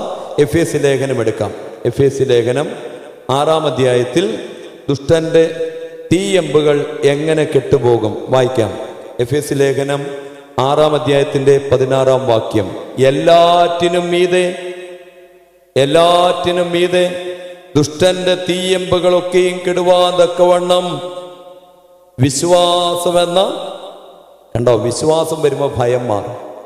അപ്പൊ ദൈവത്തിൽ വിശ്വാസം വരണം. നമുക്കെല്ലാം ഒരു പ്രശ്നം എന്നാന്നറിയാമോ? കണ്ടാലേ വിശ്വസിക്കത്തുള്ളൂ. ഈ കാര്യം നടക്കും, പൈസ കൊണ്ട് നടക്കും. ഇത് സൗഖ്യമാവോ? അറിയ സംശയമാണ്, ഇത് സൗഖ്യമാവോ? എല്ലാം കണ്ടാലേ, തെളിവ് വേണം. കർത്താവ് ഒരു വചനം പറഞ്ഞു, കാണാതെ വിശ്വസിക്കുന്നവർ ഭാഗ്യവാന്മാർ. അത് നമുക്ക് കിട്ടണം. കാണാതെ വിശ്വസിക്കും. ഒരു ദൈവം കൂടെ ഉണ്ടെന്ന് കാണാതെ വിശ്വസിക്കണമെങ്കിൽ അനേക വാഗ്ദാനങ്ങൾ അറിയാൻ പറ്റണം. അതിനാണ് ഈ വചനങ്ങളെല്ലാം. അനേക വാഗ്ദാനങ്ങൾ അറിയാൻ പറ്റണം.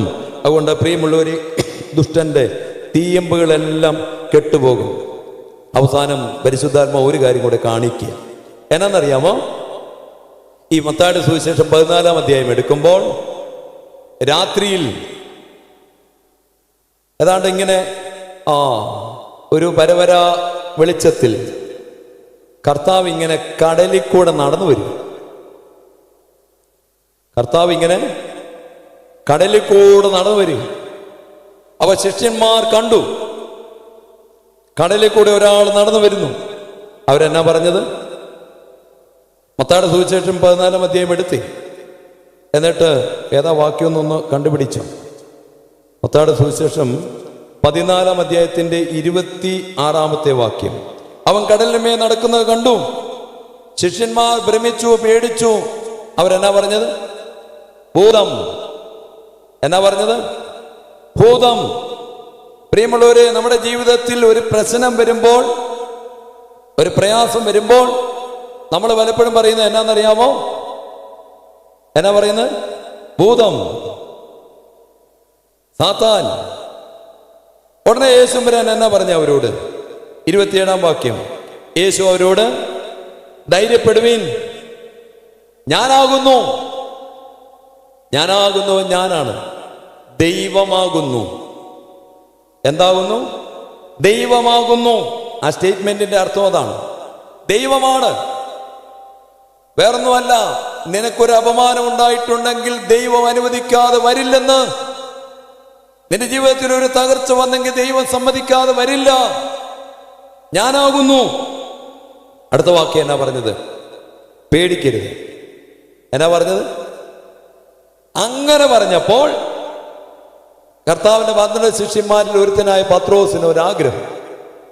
അങ്ങനെ കർത്താവേ, നീയാണെങ്കിൽ ഞാനോട്, ഇല്ലേ, നീയാണെങ്കിൽ ഞാനോട് വരട്ടെ.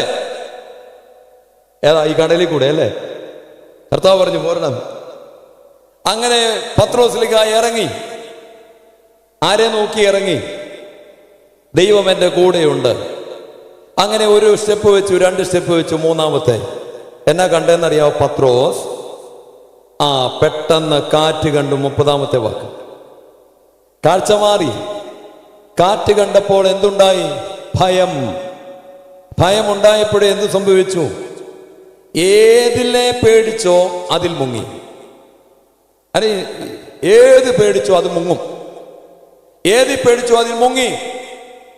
പ്രിയമുള്ളവരെ, ജീവിതത്തിൽ നിങ്ങളുടെ വീട്ടിൽ സാത്താൻ ഇടുന്ന ഒരു വിത്താണ് ഈ ഭയം.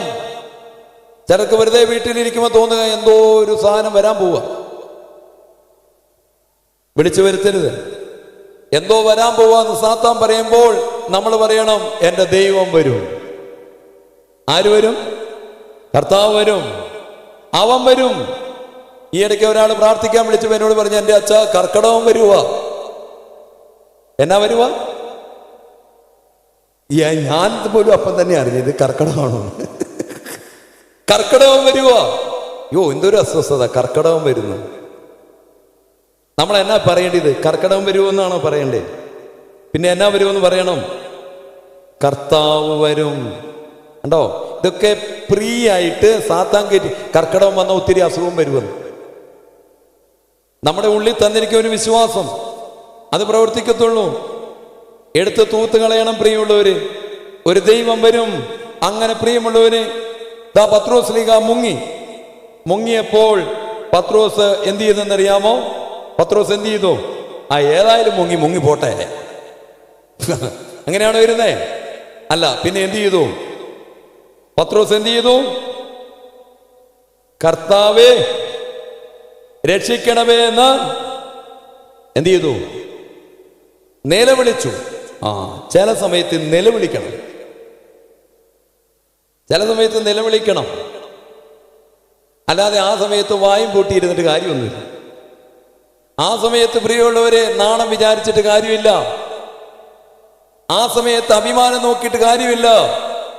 നന്നായിട്ട് വിളിക്കണം, കർത്താവേ രക്ഷിക്കാവോ. നിലവിളിക്കണം. ആത്മീയ ജീവിതത്തിൽ ചില നിമിഷങ്ങളുണ്ടെങ്കിൽ നിലവിളിക്കുക. കർത്താവ് അപ്പോൾ എന്ത് ചെയ്തെന്നറിയാമോ? കൈ നീട്ടി എന്ത് ചെയ്തു? ഇത്രയല്ലേ നമുക്കറിയത്തുള്ളൂ, അല്ലേ? ഇനി നിങ്ങൾ മനസ്സിലൊന്ന് കണ്ടേ.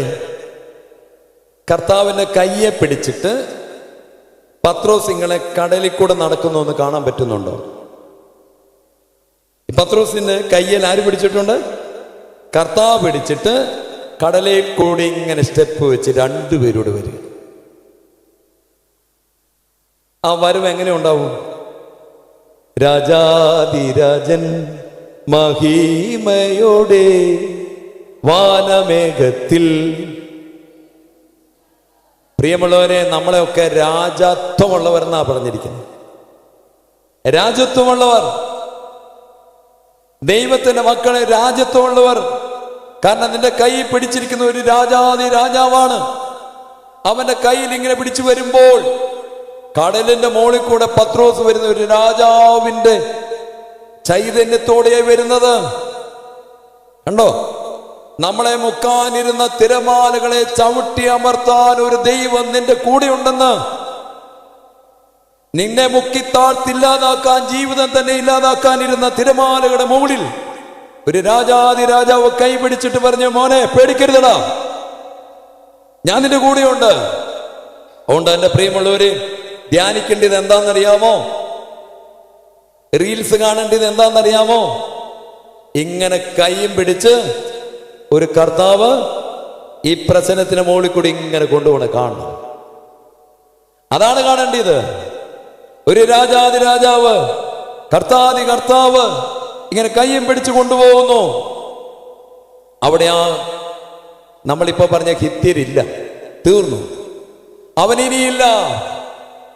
അതുകൊണ്ട് പ്രിയമുള്ളവര്, ആത്മീകമായൊരു ധൈര്യം എന്ന് പറയുന്നത് കർത്താവിന്റെ കൈ ഇങ്ങനെ നമ്മുടെ മേലെ നീട്ടുമ്പോൾ ഉണ്ടാവുന്നതിന്റെ പേരാണ് ആത്മീക ശക്തി. ശക്തി അവിടെയാണ് കർത്താവിന്റെ ശിഷ്യന്മാർ പറഞ്ഞു, കല്ലെറിഞ്ഞു, എറിഞ്ഞു, കഴുത്ത് വെട്ടി, വെട്ടിക്കോ. കാരണം ഒരു കൈ ഇങ്ങനെ കൂടെ നിൽക്കുകയാണ്. മനസ്സിലായില്ലേ? അതുകൊണ്ടാണ് ചങ്കും വിരിച്ചുകൊണ്ട് ഈ ലോകത്തിന്റെ മുമ്പിൽ പ്രിയമുള്ളവരെ എല്ലാം ചവറെണ്ണി അവർ നിന്നു.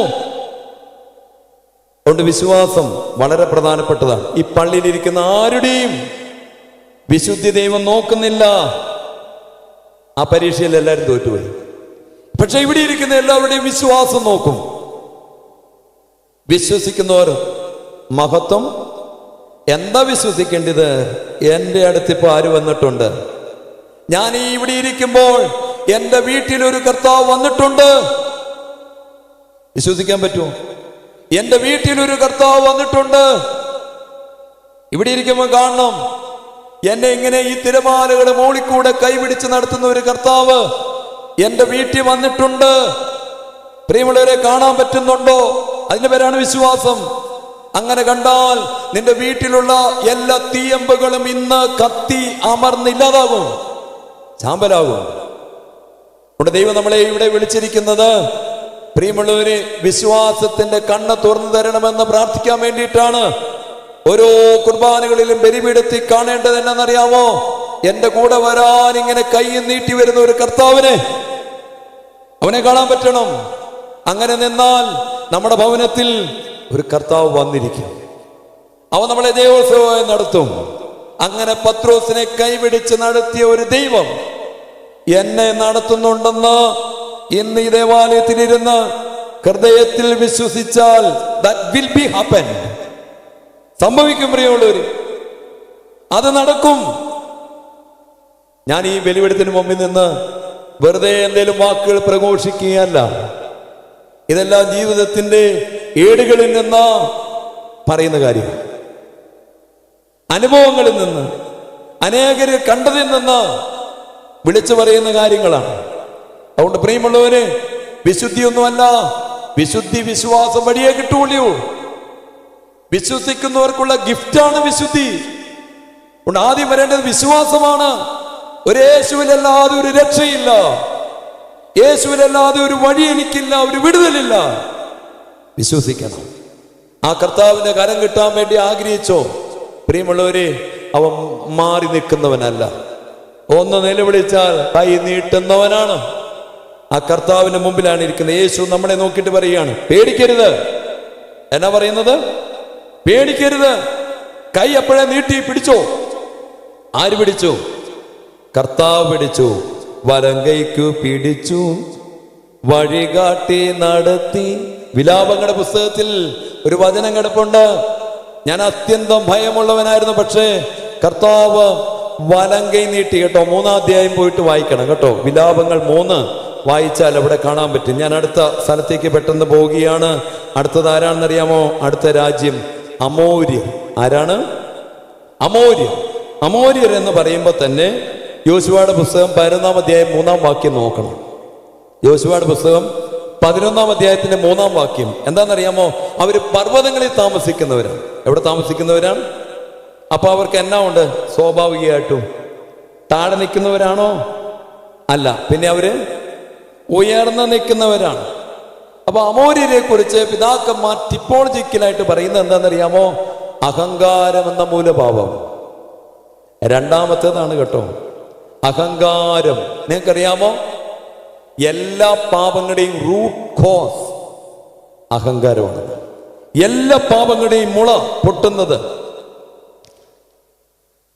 ഈ അഹങ്കാരത്തിൽ നിന്നാണ്. ജോൺ ക്ലൈമാക്കസ് എന്ന് പറയുന്ന ഒരു പിതാവുണ്ട്, മരുഭൂമിയിൽ താമസിച്ചിരുന്നു. അദ്ദേഹം പറയുന്നു, എന്തേ നിനക്ക് ആത്മീകമായിട്ട് വളർച്ചയില്ല? ആത്മീകമായിട്ട് ഒരു മരവിപ്പെന്ത്? മാമോദിസ മുങ്ങിയല്ലോ, വേദപുസ്തകം വായിക്കുന്നുണ്ടല്ലോ, പള്ളി പോണുണ്ടല്ലോ, ധ്യാനമുണ്ടല്ലോ, എല്ലാം ഉണ്ട്. പക്ഷെ എന്തേ ആത്മീകമായ ഒരു മുരടിച്ച? അദ്ദേഹം പറയുന്നു, നിന്റെ ആത്മീക വളർച്ചയുടെ അന്തകൻ അഹങ്കാരമാണ്. അപ്പൊ നീ പറയും അഹങ്കാരമില്ല, ഞാൻ വളരെ സിമ്പിളാണ്, എളിമയുള്ളവനാണ്. അപ്പോൾ അദ്ദേഹം പറയുന്നു, നിനക്കറിയോ ഒരു കാര്യം? പരിശുദ്ധ അമ്മയിൽ പരിശുദ്ധാത്മാവ് നിറഞ്ഞപ്പോൾ അമ്മ ഇങ്ങനെ പാടി, എന്റെ ദേഹി എന്റെ കർത്താവിനെ പുകഴ്ത്തുന്നു. എന്നിട്ട് അമ്മ ഒരു കാര്യം പറഞ്ഞു, പരിശുദ്ധാത്മാവിൽ വിശുദ്ധ ലൂക്കോസിന്റെ സുവിശേഷം 1-ാം അധ്യായത്തിന്റെ 51-ാം വാക്യം, 1-ാം അധ്യായത്തിന്റെ 51-ാം വാക്യം, ഹൃദയ വിചാരത്തിൽ അഹങ്കരിച്ചവരെ. എവിടെയാണ് അഹങ്കാരം? പ്രവൃത്തിയിലില്ല, സ്വഭാവത്തിലില്ല, പെരുമാറ്റത്തിലില്ല. രണ്ടും രണ്ടാ കേട്ടോ. ബിഹേവിയർ. എനിക്ക് നിങ്ങളുടെ അടുത്ത് ബിഹേവ് ചെയ്യാൻ പറ്റും. എങ്ങനെ ബിഹേവ് ചെയ്യാൻ പറ്റും? നല്ലതായിട്ട്. ഓ, എന്തോ നല്ല അച്ഛൻ. പക്ഷെ എന്റെ സ്വഭാവത്തിൽ ഒരു പ്രശ്നമുണ്ട്, എപ്പോഴേലും തനിനിറം വരും. അതുകൊണ്ട് ബിഹേവിയറും കോണ്ടക്റ്റും രണ്ടും രണ്ടാണ്. പ്രിയമുള്ളവരെ, ഒരു മനുഷ്യൻ വളരെ ശ്രദ്ധിച്ച് അവന്റെ പെരുമാറ്റത്തിലും സ്വഭാവത്തിലും വിനയം വരിച്ചു. വളരെ ശ്രദ്ധിച്ച് പ്രവൃത്തിയിൽ വിനയം. ആരും പറയും എന്തൊരു എളിമ, പക്ഷെ ആത്മീയമായി വളർച്ചയില്ല. എന്നാന്നറിയാമോ? ഹൃദയ വിചാരത്തിൽ എന്നാ ഉണ്ട്? അഹങ്കാരം. ഹൃദയ വിചാരത്തിൽ അഹങ്കാരം. വിചാരത്തിലേ ഉള്ളൂ, പ്രവൃത്തിയിൽ ഹൃദയത്തിൽ ഇങ്ങനെ അഹങ്കാരം വരും. മനസ്സിലായില്ലേ? അപ്പൊ ഇങ്ങനെ വീട്ടിലിരിക്കുമ്പോൾ അയൽവക്കക്കാർ ഇങ്ങനെ കയറി പോകുമ്പോൾ നമ്മളിങ്ങനെ വിചാരിക്കാം, ഞാനും കേറുപടി ഒരിക്കൽ. പിന്നെ അപ്പുറത്ത് നല്ല പന്തലൊക്കെ ഇട്ട് ഭയങ്കര പരിപാടി നടക്കുക. എന്നാ സംഭവം? ഒരപ്പച്ചൻ്റെ 40 കേട്ടോ. അപ്പച്ചന് പുളിയൊക്കെ കയറി താഴെ വീണു. ഇല്ലേ? അപ്പൊ ഇപ്പുറത്ത് ഇരുന്നപ്പോ ഈ നല്ല പന്തലും ഭയങ്കര പരിപാടിയൊക്കെ കണ്ടപ്പോ ഇപ്പുറത്ത് ഇരുന്ന് വെച്ച ഒരാൾ ഇങ്ങനെ ഹൃദയത്തിൽ പറഞ്ഞു, ഇവിടെയും പുളി ഉണ്ട് കേട്ടോ, ഇവിടെ തന്നെ ഉണ്ട് എന്ന് പറഞ്ഞാൽ ഇവിടെ അതിലും ഗംഭീരമായിട്ട് നടത്തും. കർത്താവേ, പ്രിയമുള്ളവർ, ഇതൊന്നും ആർക്ക് കാണാൻ പറ്റില്ല. പക്ഷെ ഇതാര് കാണും? ആര് കാണും? ഹൃദയ വിചാരത്തിൽ അഹങ്കരിക്കുന്നവർ താഴെ വീഴും. ഒരു മാലാഖ, ഒരു കൂട്ടം മാലാഖമാർ, അവർ പ്രവൃത്തിയിലൊന്നും കാണിച്ചില്ല, പക്ഷെ അവര് ഹൃദയ വിചാരത്തിൽ ഒരു കാര്യം ഇങ്ങനെ ആലോചിച്ചു. അതാണ് യെശയ്യാവിന്റെ പുസ്തകം 14-ാം അധ്യായം. യെശയ്യാവിന്റെ പുസ്തകം 14-ാം അധ്യായത്തിൽ കർത്താവിന്റെ ആരാധന നടക്കുന്ന സമയത്ത് പാട്ടുപാടുന്നവരാണ്. പാട്ടുപാടുന്ന മാലാഖ. ആ മാലാഖ ഇങ്ങനെ തോന്നുകയാണ്, ഹൃദയത്തിൽ അവർക്ക് ഇങ്ങനെ തോന്നുകയാണ്. എന്താണ് തോന്നുന്നത്? 14-ാം അധ്യായത്തിന്റെ 13-ാം വാക്യം, ഞാൻ സ്വർഗത്തിലേക്ക് പോകും, എന്റെ സിംഹാസനം ദൈവത്തിന്റെ നക്ഷത്രങ്ങൾക്ക് മീതെ പോകും, ഉത്തരദിക്കിന്റെ അതിർത്തിയിൽ സമാഗമ പർവ്വതത്തിന്മേൽ ഞാനിരിക്കും, ഞാൻ മേഘോന്നതങ്ങൾക്ക് മീതെ കയറും, ഞാൻ അത്യുന്നതനോട് സമനാകും. ഞാൻ എന്താ ഈ എല്ലാം റിപ്പീറ്റ് ആയത്? ഇതിലെല്ലാം എന്നാ റിപ്പീറ്റ് ആയത്? ഞാൻ ഹൃദയത്തിൽ അഹങ്കരിച്ചു, ഞാനിങ്ങനെ കയറിപ്പോകും. മനസ്സിലായി? ഞാനിങ്ങനെ കയറി പോകും. നിങ്ങൾക്കറിയാമോ, നമ്മുടെ വിശുദ്ധരായ പിതാക്കന്മാരുടെ അടുക്കലൊക്കെ സാത്താൻ വന്നിട്ട് പറയുകയാണ്.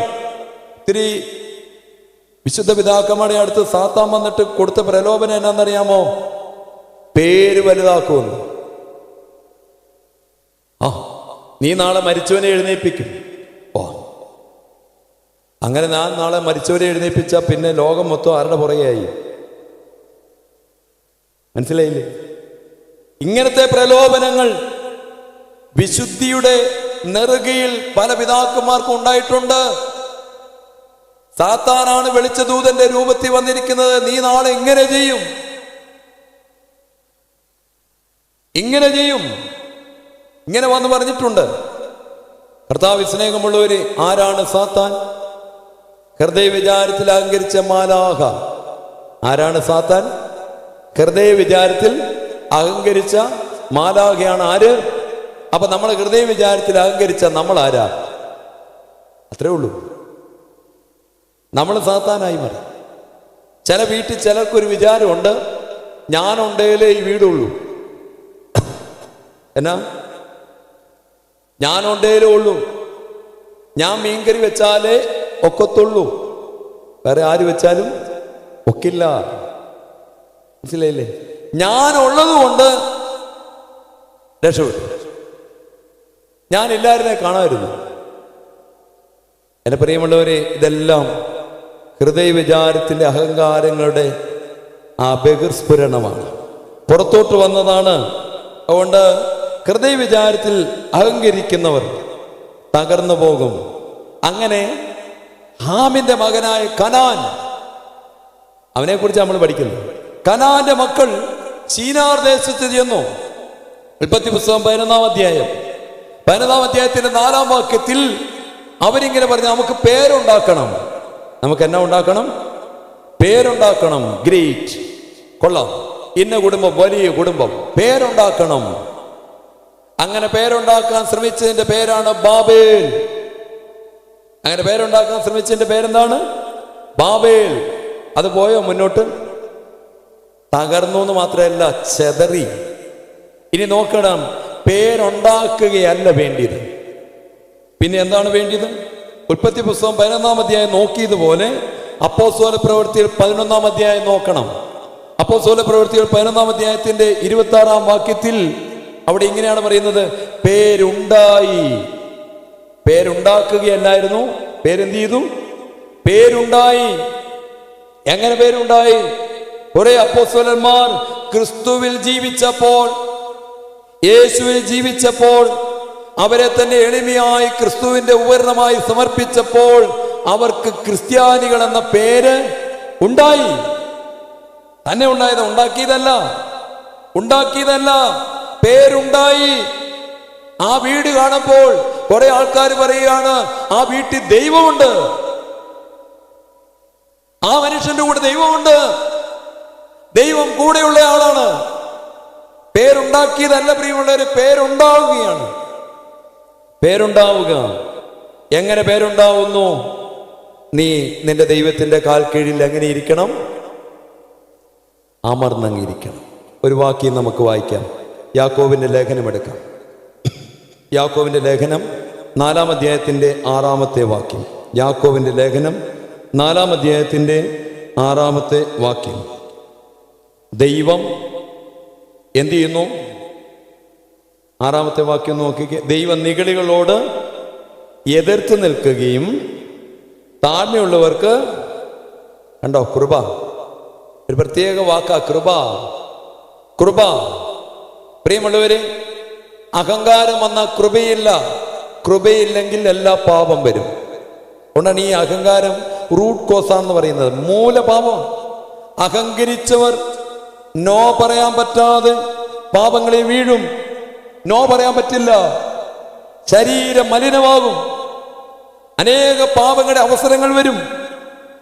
നോ പറയാൻ പറ്റില്ല, കാരണം ഹൃദയ വിചാരത്തിൽ അഹങ്കാരമാണ്. നോ പറയാൻ പറ്റില്ലെന്നാണ് കേട്ടോ. എഫേസ്യർ 4:19 എഴുതി വെച്ചാൽ മതി. മനസ്സിങ്ങനെ തഴമ്പിച്ച് പ്രിയമുള്ളവര് നോ പറയാൻ പറ്റാതെ എല്ലാ തിന്മകളിലേക്കും. അവിടെയാണ് യാക്കോബിന്റെ ലേഖനത്തിൽ പറയുന്നത്, ദൈവം അഹങ്കാരികളോട് എന്ത് ചെയ്യുന്നു? എതിർത്ത് നിൽക്കുന്നു, താഴ്മയുള്ളവർക്ക് എന്നാ നൽകുന്നു? അതുകൊണ്ട് നീ എന്ത് ചെയ്യണം? ദൈവത്തിന് കീഴടങ്ങിയിരിക്കണം. ആർക്ക് കീഴടങ്ങിയിരിക്കണം? എല്ലാം ദൈവത്തിന് പേര് കൊടുക്കണം. എല്ലാറ്റിൻ്റെയും പേര് ക്രിസ്തുവിന് കൊടുക്കണം. വലിയ മാർ ബെസേലിയോസ് അദ്ദേഹം പറയുകയാണ്, സാത്താൻ മുട്ടുമടക്കിയത് ഒന്നിന്റെ മുമ്പിൽ മാത്രമാണ്. ഏതിന്റെ മുമ്പിലാണെന്ന് അറിയാമോ? ഒരു തിരുക്കുമാരൻ, ദൈവത്തിന്റെ സ്വന്തം പുത്രൻ, മണ്ണിന്റെ മുമ്പിൽ, മനുഷ്യന്റെ മുമ്പിൽ മുട്ടുകുത്തി അരയെ തൂവാല ചുറ്റി മുട്ടുകുത്തിയപ്പോൾ സാത്താൻ തോറ്റെന്ന്. ഒരു കുർബാന സ്ഥാപിക്കുമ്പോൾ യേശുമ്പുരാൻ തൂവാല അരയെ ചുറ്റി മണ്ണിന്റെ മുമ്പിൽ, ദൈവം മെനഞ്ഞെടുത്ത മനുഷ്യന്റെ മുമ്പിൽ മുട്ടുകുത്തിയപ്പോൾ അവന്റെ രാജ്യം വീണെന്ന്. വലിയ മാർ ബെസേലിയോസ് അവന്റെ രാജ്യം വീണു. പ്രിയമുള്ളവരെ, ആ മുട്ടുകുത്തിയതിന്റെ രഹസ്യമാണ് വിശുദ്ധ കുർബാന. അത്രയ്ക്ക് താഴ്ത്തപ്പെടണം. എന്നിട്ട് യെശയ്യാവ് 57 പറയുകയാണ്, 15 മുതലുള്ള വാക്യത്തിൽ, ഞാൻ ഉന്നതനാണ്, സ്വർഗത്തിൽ വസിക്കുന്നവനാണ്, പക്ഷേ അവിടെ നിന്ന് ഇറങ്ങി ഇറങ്ങി ഇറങ്ങി ഇറങ്ങി ഇറങ്ങി ഇറങ്ങി നിന്റെ ഹൃദയത്തിൽ വസിക്കണമെങ്കിൽ, നിന്റെ ഹൃദയത്തിൽ ഞാൻ വസിക്കണമെങ്കിൽ ഞാൻ എന്തുമാത്രം ചെറുതാകണം, ഞാൻ എന്തുമാത്രം ചെറുതാകണം. അപ്പം നീ എന്നെക്കാളും വലിയവനായിട്ട് നിൽക്കുകയാണ്, നീ രോഗിയായി തീരും. ഈ അഹങ്കാരം വരുമ്പോൾ രോഗം വരുമെന്നുണ്ട്. നീ രോഗിയായി തീരും. ഞാൻ അത്രയും എളിമപ്പെട്ടപ്പോൾ നീ അതിനേക്കാളും വിനയപ്പെട്ടാൽ ഞാനൊരു സൗഖ്യം നിനക്ക് തരാം. അറിയാമോ, നെബൂഖദ്നേസർ രാജാവ് അന്ന് പഴയ കാലത്തിലെ അത്ഭുതങ്ങളിൽ ഒന്നാണ് ബാബിലോൺ. അവിടെ ഇങ്ങനെ ഹാങ്ങിങ് ഗാർഡൻ ഉണ്ട്. ലോകാത്ഭുതങ്ങളിൽ, പഴയ കാലത്തെ ലോകാത്ഭുതങ്ങളിൽ ഒന്നാണ് ഹാങ്ങിങ് ഗാർഡൻ. നിങ്ങൾ ഗൂഗിൾ സെർച്ച് ചെയ്താൽ അറിയാം. നെബൂഖദ്നേസർ രാജാവ് ഇത് പണിതിട്ട്, ഈ മഹതിയായ ബാബിലോൺ പണിതിട്ട് ഒരു ശത്രു സൈന്യത്തിനും കയറാൻ പറ്റില്ല. ആർക്കും കീഴടക്കാൻ പറ്റില്ല. അങ്ങനെ ചുറ്റും വെള്ളം കൊണ്ട് ചുറ്റപ്പെട്ട മഹദിയാം ബാബിലോൺ മനോഹരമായ കൊട്ടാരമുണ്ടാക്കി. എന്നിട്ട് രാജാവ് ഇങ്ങനെ ഇരുന്നിട്ട് പറഞ്ഞു, ദാനിയേലിന്റെ പുസ്തകം 4-ാം അധ്യായത്തിന്റെ 30-ാം വാക്യം, ബാബേലിലെ രാജമന്ദിരത്തിന്മേൽ അവൻ ഉലാത്തിക്കൊണ്ടിരുന്നു. ഇത് ഞാൻ എൻ്റെ ധനമാഹാത്മ്യത്തിൽ, എൻ്റെ പണം കൊണ്ട്, എൻ്റെ കഴിവ് കൊണ്ട്, എൻ്റെ മിടുക്കുകൊണ്ട്, എൻ്റെ പ്രതാപ മഹത്വത്തിനായി രാജധാനിയായി പണിത മഹദിയാം ബാബിലോൺ അല്ലയോ. സെക്കൻഡ് കൊണ്ട് താഴെ പോയി, രോഗിയായി മാറി. ഹേരോദാവ് എന്ന് പറയുന്ന രാജാവ് യേശുവമ്പുരാന് ശേഷം അപ്പോസ്തല പ്രവൃത്തികൾ വായിക്കുമ്പോൾ, പ്രിയമുള്ളവര്, അദ്ദേഹം ഇങ്ങനെ നിന്ന എന്തൊക്കെയോ പറഞ്ഞുകൊണ്ടിരുന്നപ്പോൾ ജനമെല്ലാം വിളിച്ചു പറഞ്ഞു, ഇത് ഒരു രാജാവിന്റെ ശബ്ദമല്ല, ദൈവത്തിന്റെ ശബ്ദമാണെന്ന് പറഞ്ഞപ്പോൾ ദൈവത്തിന് മഹത്വം കൊടുക്കാതെ ആ രാജാവ് സ്വയം മഹത്വമെടുത്ത നിമിഷങ്ങളിൽ തന്നെ ശരീരം കൃമി ബാധിച്ചു എന്ന് നമ്മൾ വായിക്കുകയാണ്. ശരീരത്തിൽ എന്നാ വന്നു? കൃമി വന്ന് ഇറങ്ങി എന്ന് നമ്മൾ വായിക്കുകയാണ്. അപ്പോസ്തല പ്രവൃത്തികൾ 12-ാം അധ്യായം 21-ാം വാക്യം. നിശ്ചയിച്ച ദിവസത്തിൽ ഹേരോദാവ് രാജവസ്ത്രം ധരിച്ച് പ്രസംഗിച്ചു. അപ്പോൾ ജനമെല്ലാം മനുഷ്യന്റെ ശബ്ദമല്ല ദേവന്റെ ശബ്ദമെന്ന് പറഞ്ഞ് ആർത്തു. ദൈവത്തിന് മഹത്വം കൊടുക്കാതെ ഹൃദയത്തിൽ ഇങ്ങനെ അഹങ്കരിച്ചപ്പോൾ ഒരു ദൂതൻ വന്നവനെ തൊട്ടു. അവൻ കൃമി ബാധിച്ചു, ശരീരം അഴുകാൻ തുടങ്ങി. ശരീരം എന്ത് ചെയ്യാൻ തുടങ്ങി? ക്യാൻസറസ്. കണ്ടോ?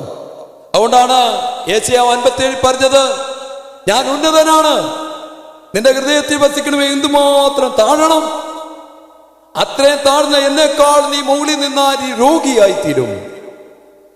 ഞാൻ ഇത്രയും എളിമപ്പെട്ടപ്പോൾ നീ എന്തുമാത്രം എളിമപ്പെടണം. പ്രിയമുള്ളവരെ, വിനയം വന്നാൽ ദൈവം അവിടെ ജയമെടുക്കും. വിനയം വരുന്നിടത്ത് ആര് ജയമെടുക്കും? ദൈവം ജയിക്കും.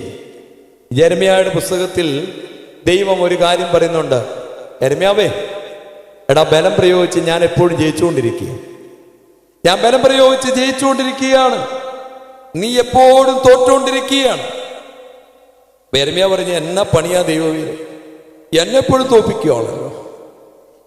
തോപ്പിക്കുകയാണല്ലോ. ദൈവം പറഞ്ഞു, എടാ, ഞാൻ നിന്നെ തോപ്പിച്ചില്ലെങ്കിൽ സാത്താൻ നിന്നെ ജയിക്കും. അതുകൊണ്ട് ബലം പ്രയോഗിച്ച് ഞാൻ നിന്നിൽ എന്ത് ചെയ്യും? ജയിക്കും. കേട്ടോ, ഞാൻ ഈ പറയുന്ന വാക്യങ്ങൾ എനിക്കൊന്ന് യെരമ്യാ 20-ലുണ്ടെന്ന് തോന്നുന്നു. കേട്ടോ, യെരമ്യാ 20-7, യഹോവേ, നീ എന്നെ സമ്മതിപ്പിക്കുകയും ഞാൻ സമ്മതിച്ചു പോവുകയും ചെയ്തു, നീ ബലം പ്രയോഗിച്ച് ജയിച്ചിരിക്കുന്നു.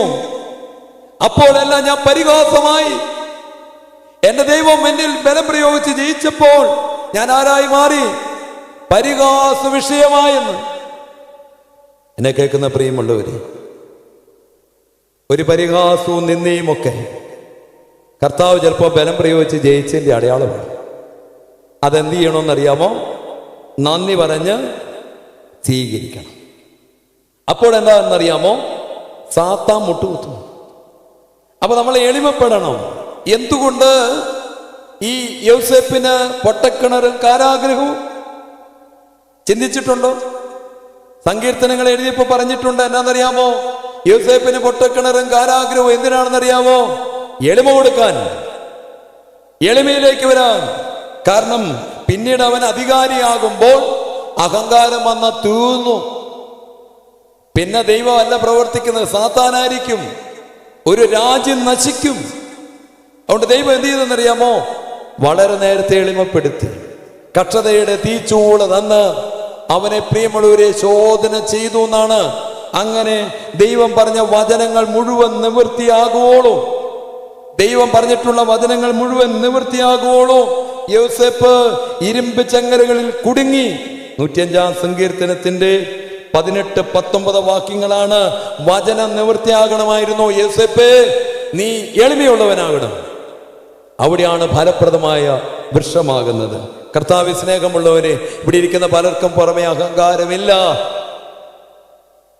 പക്ഷേ വചനം പറയുന്നു, ഹൃദയ വിചാരത്തിൽ എന്നാ ഉണ്ട്? അഹങ്കാരം.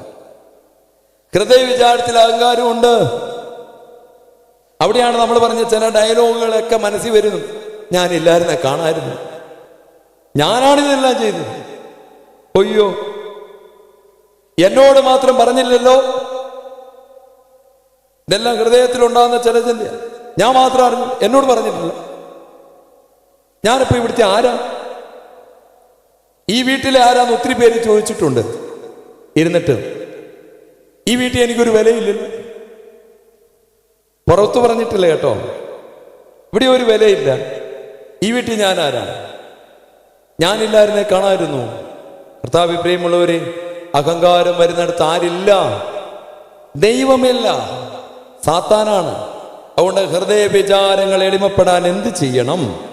ഹൃദയ വിചാരങ്ങൾ എന്ത് ചെയ്യണം? എളിമപ്പെടണം. അതിന് എന്ത് ചെയ്യണമെന്നറിയാമോ?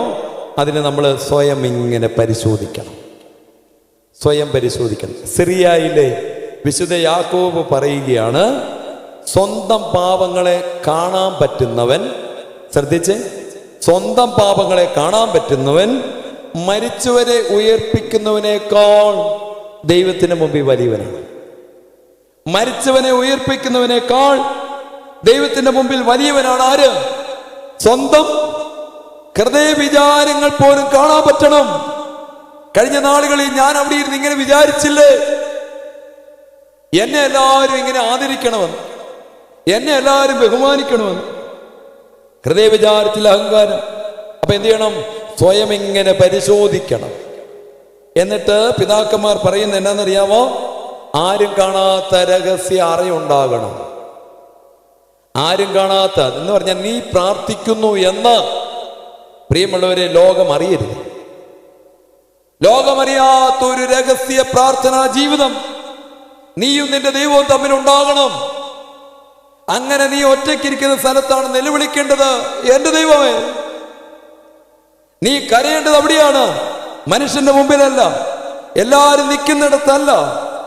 ഒരു രഹസ്യാറ ഉണ്ടാകണം. എന്നിട്ട് ആരും കാണാത്ത ദാനധർമ്മം ഉണ്ടാകണം.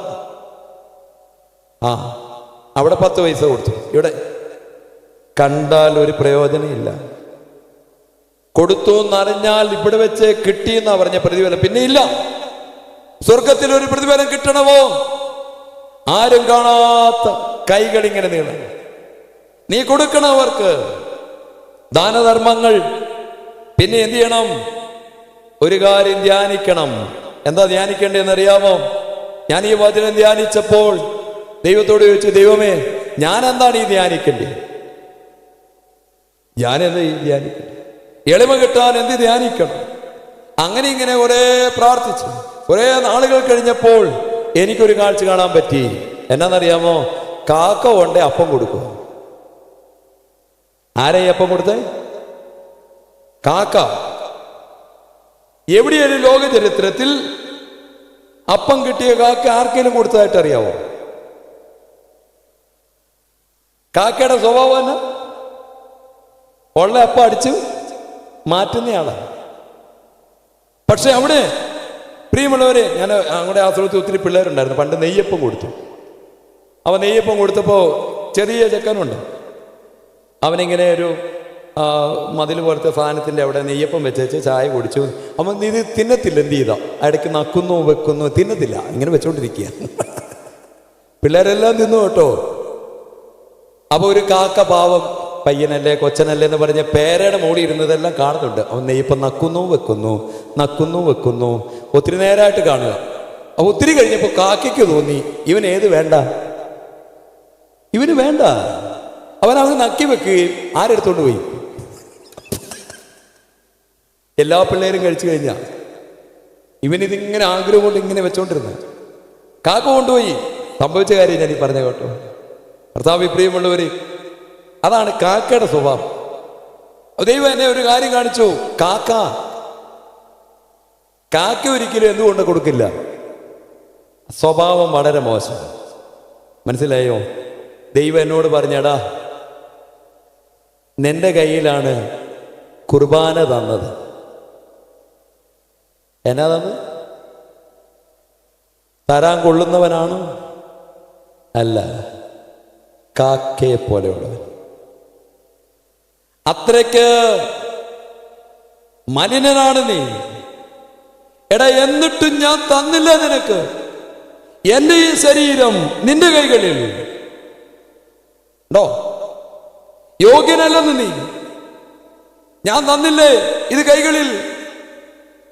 പ്രിയമുള്ളവരെ, അങ്ങനെ ഒരു കാക്കയെ തിരഞ്ഞെടുത്ത് അപ്പം കൊടുക്കാൻ അഭിഷേകം ചെയ്ത ദൈവം നമ്മളെ വിളിച്ചിട്ട് പറയുകയാണ്, നിന്റെ യോഗ്യതയല്ല, നിന്റെ മഹിമയല്ല, നിന്റെ മിടുക്കുമല്ല. ആണോ? കാക്കയാണ് നീ. നിന്നെ അറിയാൻ പറ്റുന്നതാണ് നിന്റെ ജീവിതത്തിന്റെ സൗഭാഗ്യം. നീ നിന്നെ അറിയണം. എന്നിട്ടും ഒരു ദൈവം ഈ അപ്പം തന്നല്ലോ എന്നോർത്തിട്ട് ഒന്ന് നന്ദി പറഞ്ഞു. ഇങ്ങനെ ഒരു കുടുംബം തരാൻ യോഗ്യതയുണ്ടോ? ഇങ്ങനെ ഒരു ജീവിതം തരാൻ യോഗ്യതയുണ്ടോ? അത്രയ്ക്ക് മലിനനായിരുന്നു. പക്ഷെ എന്നിട്ടും ദൈവം നമുക്ക് ചിലതെല്ലാം ഏൽപ്പിച്ചു തന്നു. കർത്താവ് സ്നേഹമുള്ളവര്, നന്ദി പറയണം, നന്ദി പറയണം. അതുകൊണ്ട് അഹങ്കാരം കുറയാൻ എന്ത് ചെയ്യണമെന്നറിയാമോ? അഹങ്കാരം, ഞാനിപ്പോ പറയുന്ന എല്ലാം പ്രതിവിധികളാണ് കേട്ടോ. എന്തൊക്കെയാണ് ഞാനിപ്പോ പറഞ്ഞത്? സ്വയം എന്ത് ചെയ്യണം? പരിശോധിക്കണം. ഞാൻ ആരാണെന്ന് ദൈവത്തോട് ഇങ്ങനെ ചോദിക്കണം. കർത്താവ് നമ്മളോട് ചോദിക്കുക, നിന്റെ പേരെന്താ, നിന്റെ പേരെന്താ, നിന്റെ പേര്. എന്നിട്ട് എന്ത് ചെയ്യണം? ആരും കാണാത്തൊരു രഹസ്യ ജീവിതം ഉണ്ടാകണം. ദൈവവുമായിട്ട് ചേർന്നുള്ള ഒരു ജീവിതം. അവിടെയാണ് പ്രാർത്ഥന ഉണ്ടാകേണ്ടത്. അത് ദൈവത്തിന് സമർപ്പിക്കണം. ദാനധർമ്മം ചെയ്യുന്നത് ആരും കാണരുത്, ഒരു ഉപകാരം ചെയ്യുന്ന ആരും അറിയരുത്. മനസ്സിലായോ? അപ്പൊ ദൈവത്തിന് കൊടുക്കണം. അടുത്ത എന്താ ചെയ്യേണ്ടതെന്നറിയാമോ? നമ്മൾ ദൈവത്തോട് ഇങ്ങനെ പ്രാർത്ഥിക്കണം, കർത്താവേ, അങ്ങ് എളിമപ്പെട്ടതുപോലെ ഒന്ന് എളിമപ്പെടാൻ എനിക്കൊന്ന് കാണിച്ചു തരണമേ. ദൈവം നമ്മളെ കാണിച്ചു തരും. അപ്പോഴാണ് നമ്മൾ പറയുന്നത്, ദാവീദ് ഇങ്ങനെ പറഞ്ഞു, ഇത്രത്തോളം എന്നെ സ്നേഹിപ്പാൻ ഞാൻ, ഒയ്യോ, ഞാനും എൻ്റെ കുടുംബവും എന്തുള്ളൂ ദൈവമേ, എന്തുമാത്രം പാപത്തിൽ ജീവിച്ചതാണ്, എന്തുള്ളൂ ദൈവമേ. എന്നിട്ട് എന്നാ ചെയ്യേണ്ടതെന്നറിയാമോ? നന്ദി പറയാൻ പഠിക്കണം. എന്നാ പറയാൻ പഠിക്കണം? നന്ദി. നന്ദി പറഞ്ഞാൽ അഹങ്കാരം കുറയുമെന്ന് എന്ന് പറഞ്ഞാൽ ക്രെഡിറ്റ് എല്ലാം കൊടുക്കണം. നിങ്ങൾക്കറിയാമോ, ആ ഉദ്ധിതനായ കർത്താവ് മീൻ പിടിക്കുന്നവരുടെ അടുക്ക ചെന്നേ ചോദിച്ചു, കുഞ്ഞുങ്ങളെ കൂട്ടാൻ വല്ലതും ഉണ്ടോ? അവർ പറഞ്ഞു, ഒന്നും ഇല്ല. വലതുവശത്ത് വലയിറക്കാൻ പറഞ്ഞപ്പോൾ വല വലിച്ചു കയറ്റാൻ പറ്റുന്നില്ല. അപ്പോൾ യോഹന്നാൻ വിളിച്ചു പറഞ്ഞു, എന്നാ പറഞ്ഞത്? അത് കർത്താവാണ്. എന്നാ പറഞ്ഞത്? എന്ന് പറഞ്ഞാൽ ഈ വല നിറഞ്ഞത് കർത്താവാണ്. ഈ ജീവിതം വിജയിച്ചതിന്റെ കാര്യം കർത്താവാണ്. എന്റെ കുഞ്ഞുങ്ങൾ ഇങ്ങനെയായത് കർത്താവാണ്. അത് കർത്താവാണ്. അങ്ങനെ വിളിച്ചു പറയണം. ആ ദൈവത്തിന് മഹത്വം കൊടുക്കണം. നന്ദി പറയാൻ പറ്റണം കേട്ടോ. നന്ദി പറയാൻ നമുക്ക് പറ്റണം. നന്ദി പറയാന്ന് പറഞ്ഞാൽ യൗക്കാരിസ്തയോ, സ്തുതിക്കുക എന്നർത്ഥം. വിശുദ്ധ കുർബാനയുടെ പേരെന്താണെന്നറിയാമോ? യൂക്കരിസ്റ്റ്. നന്ദി പറയുക എന്നർത്ഥം. ദൈവത്തിന് നന്ദി പറയുക. ഓരോ ബലിയർപ്പണവും നന്ദി പറയാൻ വേണ്ടിയിട്ടാണ്. ഇനി നന്ദി പറയുന്നില്ലെങ്കിൽ മറ്റൊന്നുണ്ടാകും. നന്ദിയുടെ ഓപ്പോസിറ്റ് എന്തായിരുന്നു? നിന്ദിക്കുക, അല്ലേ? എന്നാ വേദപുസ്തകം പഠിക്കുക അങ്ങനെയല്ല. നന്ദിയുടെ ഓപ്പോസിറ്റ് എന്താണെന്നറിയാമോ? പരാതി. നന്ദിയുടെ ഓപ്പോസിറ്റ് എന്താ? പരാതി. അഹങ്കരിക്കുന്നവർ, പ്രിയമുള്ളവര്, പരാതി പറയുന്നവരാണ്. അവർ പറയും, പുറമെ നല്ല ജീവിതമാട്ടോ, എപ്പോഴും പള്ളി വരും, പ്രാർത്ഥിക്കും, എല്ലാം പറയും. എന്നിട്ട് പള്ളി വന്നിച്ച് പറയും, ഞാൻ ഇത്രയെല്ലാം ചെയ്തിട്ടും എനിക്ക് മാത്രമേ ഇങ്ങനെ, എൻ്റെ ജീവിതം മാത്രമേ ഇങ്ങനെ, ഞാൻ മാത്രം ഇങ്ങനെ. പരാതി. ഭർത്താവേ, അവനെ നോക്ക്, അവരൊരു കുഴപ്പമില്ല, ഇവർക്കും ഒരു കുഴപ്പമില്ല. പ്രിയമുള്ളവരെ, ഏതവസ്ഥയിലിരുന്നാലും പൊട്ടക്കിണറ്, കാരാഗ്രഹം, തീച്ചൂള, സിംഹക്കുഴി, കാലിത്തൊഴുത്ത്, എവിടെ ഇരുന്നാലും നന്ദി പറയുന്ന ജീവിതമാണ് എളിമയുടെ ജീവിതം. എന്ന് പറയുന്ന ജീവിതം നന്ദി പറയുക, നന്നായിട്ട് നന്ദി പറയുക. ഇങ്ങനെ നന്ദി പറയാൻ ഒരാൾക്ക് കഴിഞ്ഞാൽ നിന്റെ ജീവിതത്തിൽ അമൂര്യരില്ല. ആ ജനതയെ നീ ജയിച്ചു കഴിഞ്ഞു. ഹൃദയ വിചാരത്തിൽ അമൂര്യരില്ല. ആ ജനത കഴിഞ്ഞു. പ്രിയമുള്ളവരെ, അടുത്ത ഭാഗത്തിലേക്ക് ഞാൻ പോവുകയാണ്. കനാന്യർ. അടുത്ത ഏതാണ്? കനാന്യർ. കനാന്യർ എന്താണെന്നറിയാമോ? കച്ചവടമൊക്കെ നടത്തുന്ന ആൾക്കാരാണ്. അവർക്ക് എങ്ങനെയും ബന്ധത്തിന് വിലയില്ലെന്നാണ്. കനാന്യരെ കുറിച്ച് എന്താ പറയുന്നതെന്നറിയാമോ? ബന്ധത്തിന് വിലയില്ല. ഞാൻ ഇടിയിക്കുന്ന ഈ അപ്പച്ചനെ സ്നേഹിക്കുന്നുണ്ടെങ്കിൽ എന്താണെന്നറിയാമോ? എനിക്ക് കുറച്ച് കാര്യങ്ങൾ അപ്പച്ചന് വ്യക്തി കൊടുക്കാനുണ്ട്. കച്ചവടമാണ്. അപ്പച്ചനോട് ഞാൻ സ്നേഹിക്കുക, അങ്ങനെ രണ്ട് നല്ല വാക്കെല്ലാം പറഞ്ഞു കഴിയുമ്പോൾ അപ്പച്ചനോട് പറയും, അപ്പച്ച ഈ സാധനം ഒന്ന് എടുക്കാവോ? അപ്പച്ചൻ എടുക്കുമെന്ന്. കച്ചവടം, ബന്ധങ്ങളെ മുഴുവൻ കച്ചവടം. കനാന്യർ അവരുടെ സ്വഭാവം എന്താണെന്നറിയാമോ? അവർ അയൽവക്കത്ത് സ്നേഹം നടിച്ചു എന്നാൽ ഉദ്ദേശമുണ്ട്, സ്നേഹമല്ല, കച്ചവടമാണ്. അതിന്റെ പുറകിൽ ഒരു കാര്യമുണ്ട്. ആ മൂലഭാവത്തിന്റെ പേരാണ് അത്യാഗ്രഹം. എന്നാ വെച്ചാണേലും ആരെ വെച്ചാണേലും പണം ഉണ്ടാക്കും. എന്ത് വെച്ചാണേലും എങ്ങനെയാണേലും ഞാൻ സ്ഥാനമാനങ്ങൾ നേടും, എങ്ങനെയാണേലും ഞാൻ ജയിക്കും. ഇനിയിപ്പോ ആരെ വെച്ചാണേലും. അവിടെ ബന്ധങ്ങൾക്ക് വിലയില്ല പ്രിയമുള്ളവര്. അവര് കച്ചവടമാണ്, എല്ലാം കച്ചവടത്തിന്റെ കണ്ണുകളിലാണ്. കർത്താവ് സ്നേഹമുള്ളവര്, ഇത് വളരെ അപകടമാണ്. കനാന്യരുടെ ജീവിതം ഇന്ന് അനേകർക്കുണ്ട്. അവർ പലരുടെയും കൂടെ നടക്കുന്നത് എന്തിനാണെന്നറിയാമോ? സ്വാർത്ഥ താല്പര്യങ്ങൾക്ക് വേണ്ടിയിട്ടാണ്. കർത്താവ് പറഞ്ഞു, രണ്ട് യജമാനന്മാരെ എന്ത് ചെയ്യാൻ പറ്റില്ല? മത്തായിയുടെ സുവിശേഷം 6-ാം അധ്യായത്തിന്റെ 24 മുതലുള്ള വാക്യങ്ങൾ. രണ്ട് യജമാനന്മാരെ സേവിക്കാൻ പറ്റില്ല. യേശു ഒരു താക്കീത് നൽകി. ലൂക്കോസിന്റെ സുവിശേഷം 12-ാം അധ്യായം 15-ാം വാക്യം കർത്താവ് പറഞ്ഞു, ദ്രവ്യാഗ്രഹം വിട്ട് ഒഴിഞ്ഞ് പോകണം. കർത്താവ് പറഞ്ഞു, നീ അവരെ വിറ്റ് ഇവരെ വിറ്റ് അവരെ വെച്ച് നീ കാശുണ്ടാക്കരുത്, സ്ഥാനമാനങ്ങൾ ഉണ്ടാക്കരുത്, അവരെ പിടിച്ച് ഇവരെ പിടിച്ച് ഉണ്ടാക്കരുത്. നോ, ഭൗതികമായ വിജയമല്ല. കർത്താവ് സ്നേഹമുള്ളവര്, കനാന്യർ വല്ലാത്തൊരു പ്രശ്നമാണ്. കനാന്യ സ്വഭാവം. നിങ്ങളൊന്ന് ഓർത്തി, നമ്മുടെ ബന്ധങ്ങൾ ഊഷ്മളതയുണ്ട്, നമ്മുടെ ബന്ധങ്ങൾ ഊഷ്മളതയുണ്ട്. ഞാനിങ്ങനെ സ്കൂളിൽ ഇരിക്കുമ്പോൾ ചില സമയത്ത് തോന്നും, മാസാവസാനമാകുമ്പോൾ എല്ലാ ടീച്ചർമാരും ഒക്കെ വരും, good morning father, good morning.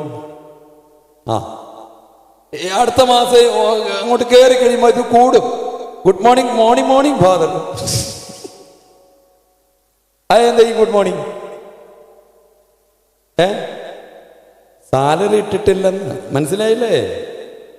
മനസ്സിലാക്കാൻ ബോധം വേണം. അതായത് ഈ ഗുഡ് മോർണിംഗ് അല്ലെന്ന്. ഈ വന്നതിന്റെ അർത്ഥം എന്താ പറയുക? സാലറി ഇട്ടിട്ടില്ല. കണ്ടോ? ചിലരങ്ങനെയല്ല, ചങ്കിന്റെ ആദ്യം കേട്ടോ, ഫാദർ ഗുഡ് മോർണിംഗ്. അതെവിടെ നിന്ന് വരുന്ന? അയ്യോ, അതിനൊരു ഊഷ്മളതയുണ്ട്, അതിനൊരു വ്യത്യാസമുണ്ട്. കർത്താവിൽ സ്നേഹമുള്ളവരെ, നമ്മളൊക്കെ എത്ര പേരുടെ അടുത്ത് ഉള്ളിൽ ഒരു തരി ഇഷ്ടമില്ല, ഉള്ളിലൊരു തരി ഇഷ്ടം പോലുമില്ല. എത്ര പേരുടെ അടുത്ത് എന്തെല്ലാം മുഖം കാണിച്ചെന്നറിയാം. ആത്മീയ ജീവിതത്തിൽ തകരും.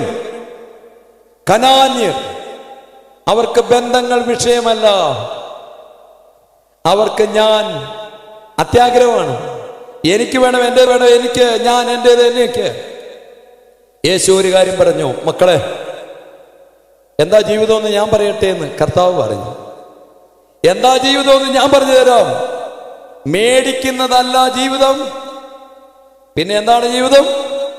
കൊടുക്കുന്നതിന്റെ പേരാണ് ജീവിതം. അപ്പോൾ ഒരു ഭാര്യയും ഭർത്താവും അവരമ്മ ഒന്നിച്ചപ്പോൾ അവർക്ക് ഒത്തിരി സ്വപ്നം ഉണ്ടായിരുന്നു. ഇഷ്ടംപോലെ മേടിക്കാം.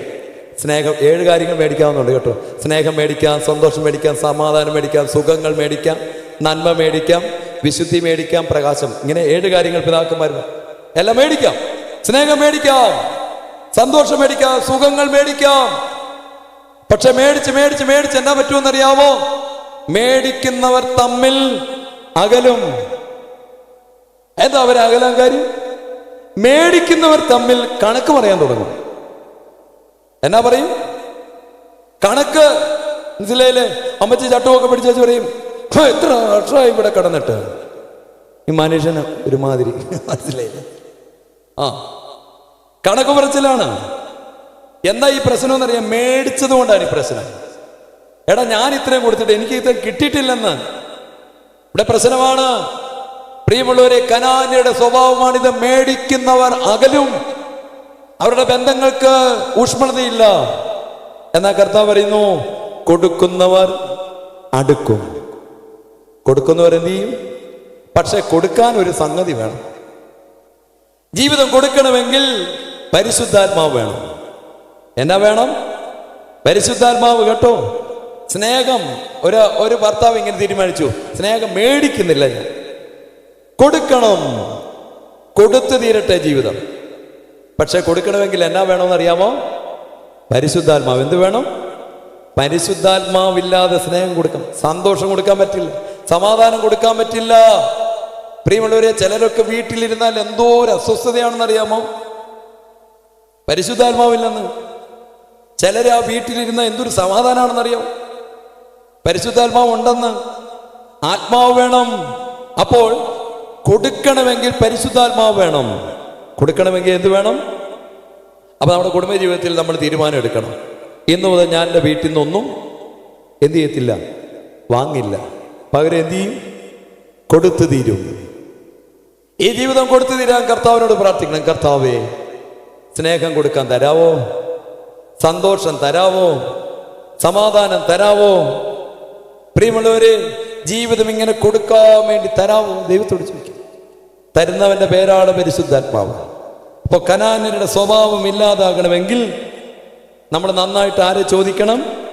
പരിശുദ്ധാത്മാവിനെ. എബ്രായർ 13:5 ഇങ്ങനെയാണ് പറയുന്നത്, തൃപ്തി വേണം. എന്നാ വേണം? തൃപ്തി. തൃപ്തി, എല്ലാറ്റിലും തൃപ്തി. മതി എന്ന് നീ പറയണം. എപ്പോഴാണ് മതി എന്ന് പറയുന്നത്? മതിയായ ഒരു ദൈവത്തെ കിട്ടുമ്പോൾ. മതിയായ ഒരു ദൈവത്തെ കിട്ടുന്നവർക്ക് മാത്രം പറയാനുള്ളതാണ് മതി എന്ന് പറയാനുള്ള ധൈര്യം. അതുകൊണ്ട് കനാന്യരുടെ സ്വഭാവം നമ്മളിൽ നിന്ന് മാഞ്ഞു പോകട്ടെ, പെട്ടെന്ന് പോട്ടെ. അടുത്ത സ്ഥലം, അടുത്ത മഹാജാതിയുടെ പേരെന്താണെന്നറിയാമോ? പെരിസ്യർ. എന്താ പേര്? പെരിസ്യർ. എത്ര എണ്ണം പറഞ്ഞെന്നറിയാവോ? 3 കഴിഞ്ഞ്. ഹിത്യർ, അമോര്യർ, കനാന്യർ. കേട്ടോ. അടുത്ത ആരായിരുന്നു? പെരിസ്യർ. പെരിസ്യർ എന്ന് പറഞ്ഞാൽ എന്താണെന്നറിയാമോ? മതിലില്ലാത്തവർ. ആ വാക്കിന്റെ അർത്ഥം തന്നെ മതിലില്ലാത്ത. മതിലില്ലാത്തവരുടെ മൂലഭാവം കുർബാനക്രമത്തിൽ കിടക്കുന്നത് എന്താണെന്നറിയാമോ? അലസത. എന്താണ് മൂലഭാവം? അലസത. പെരിസ്യരുടെ സ്വഭാവം ഉള്ളവരാണോ അവരെന്ത് ചെയ്യുമെന്നറിയാമോ? വീട്ടിൽ മറ്റൊന്നും മാറ്റിവെക്കില്ല. വീട്ടിൽ അടുപ്പ് കത്തിക്കുന്നത് മാറ്റിവെക്കത്തില്ല. മനസ്സിലായില്ലേ? തുണി നനയ്ക്കുന്നത് മാറ്റിവെക്കത്തില്ല. കറണ്ട് ചാർജ് അടയ്ക്കുന്നത് മാറ്റിവെക്കില്ല.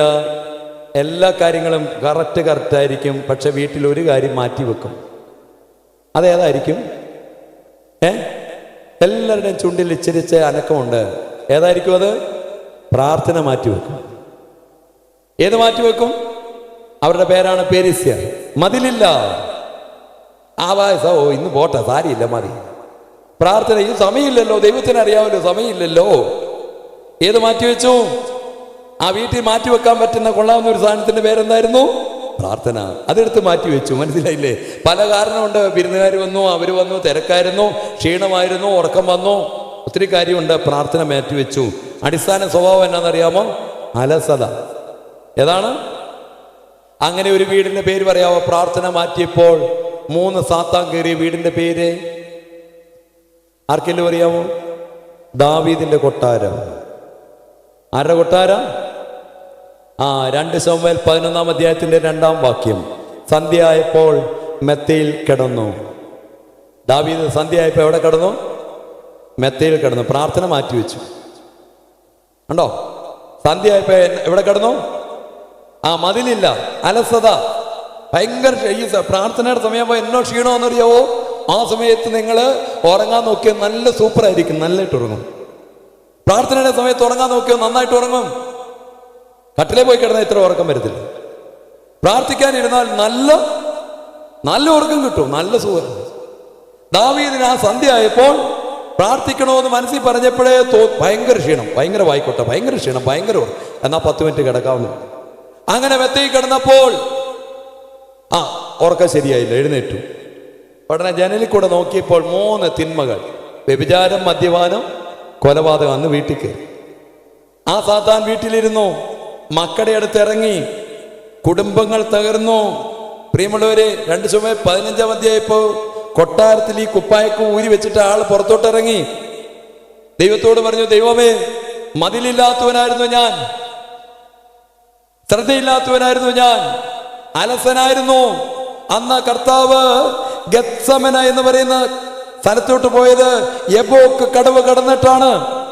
അതേ കടവിലൂടെയാണ് ദാവീദ് കടന്നുപോയിട്ട് ഒരു മല കയറി വാവിട്ട് കരഞ്ഞു. ദൈവമേ, ഒരു പ്രാർത്ഥന മാറ്റിവെച്ചവനാണ് ഞാൻ.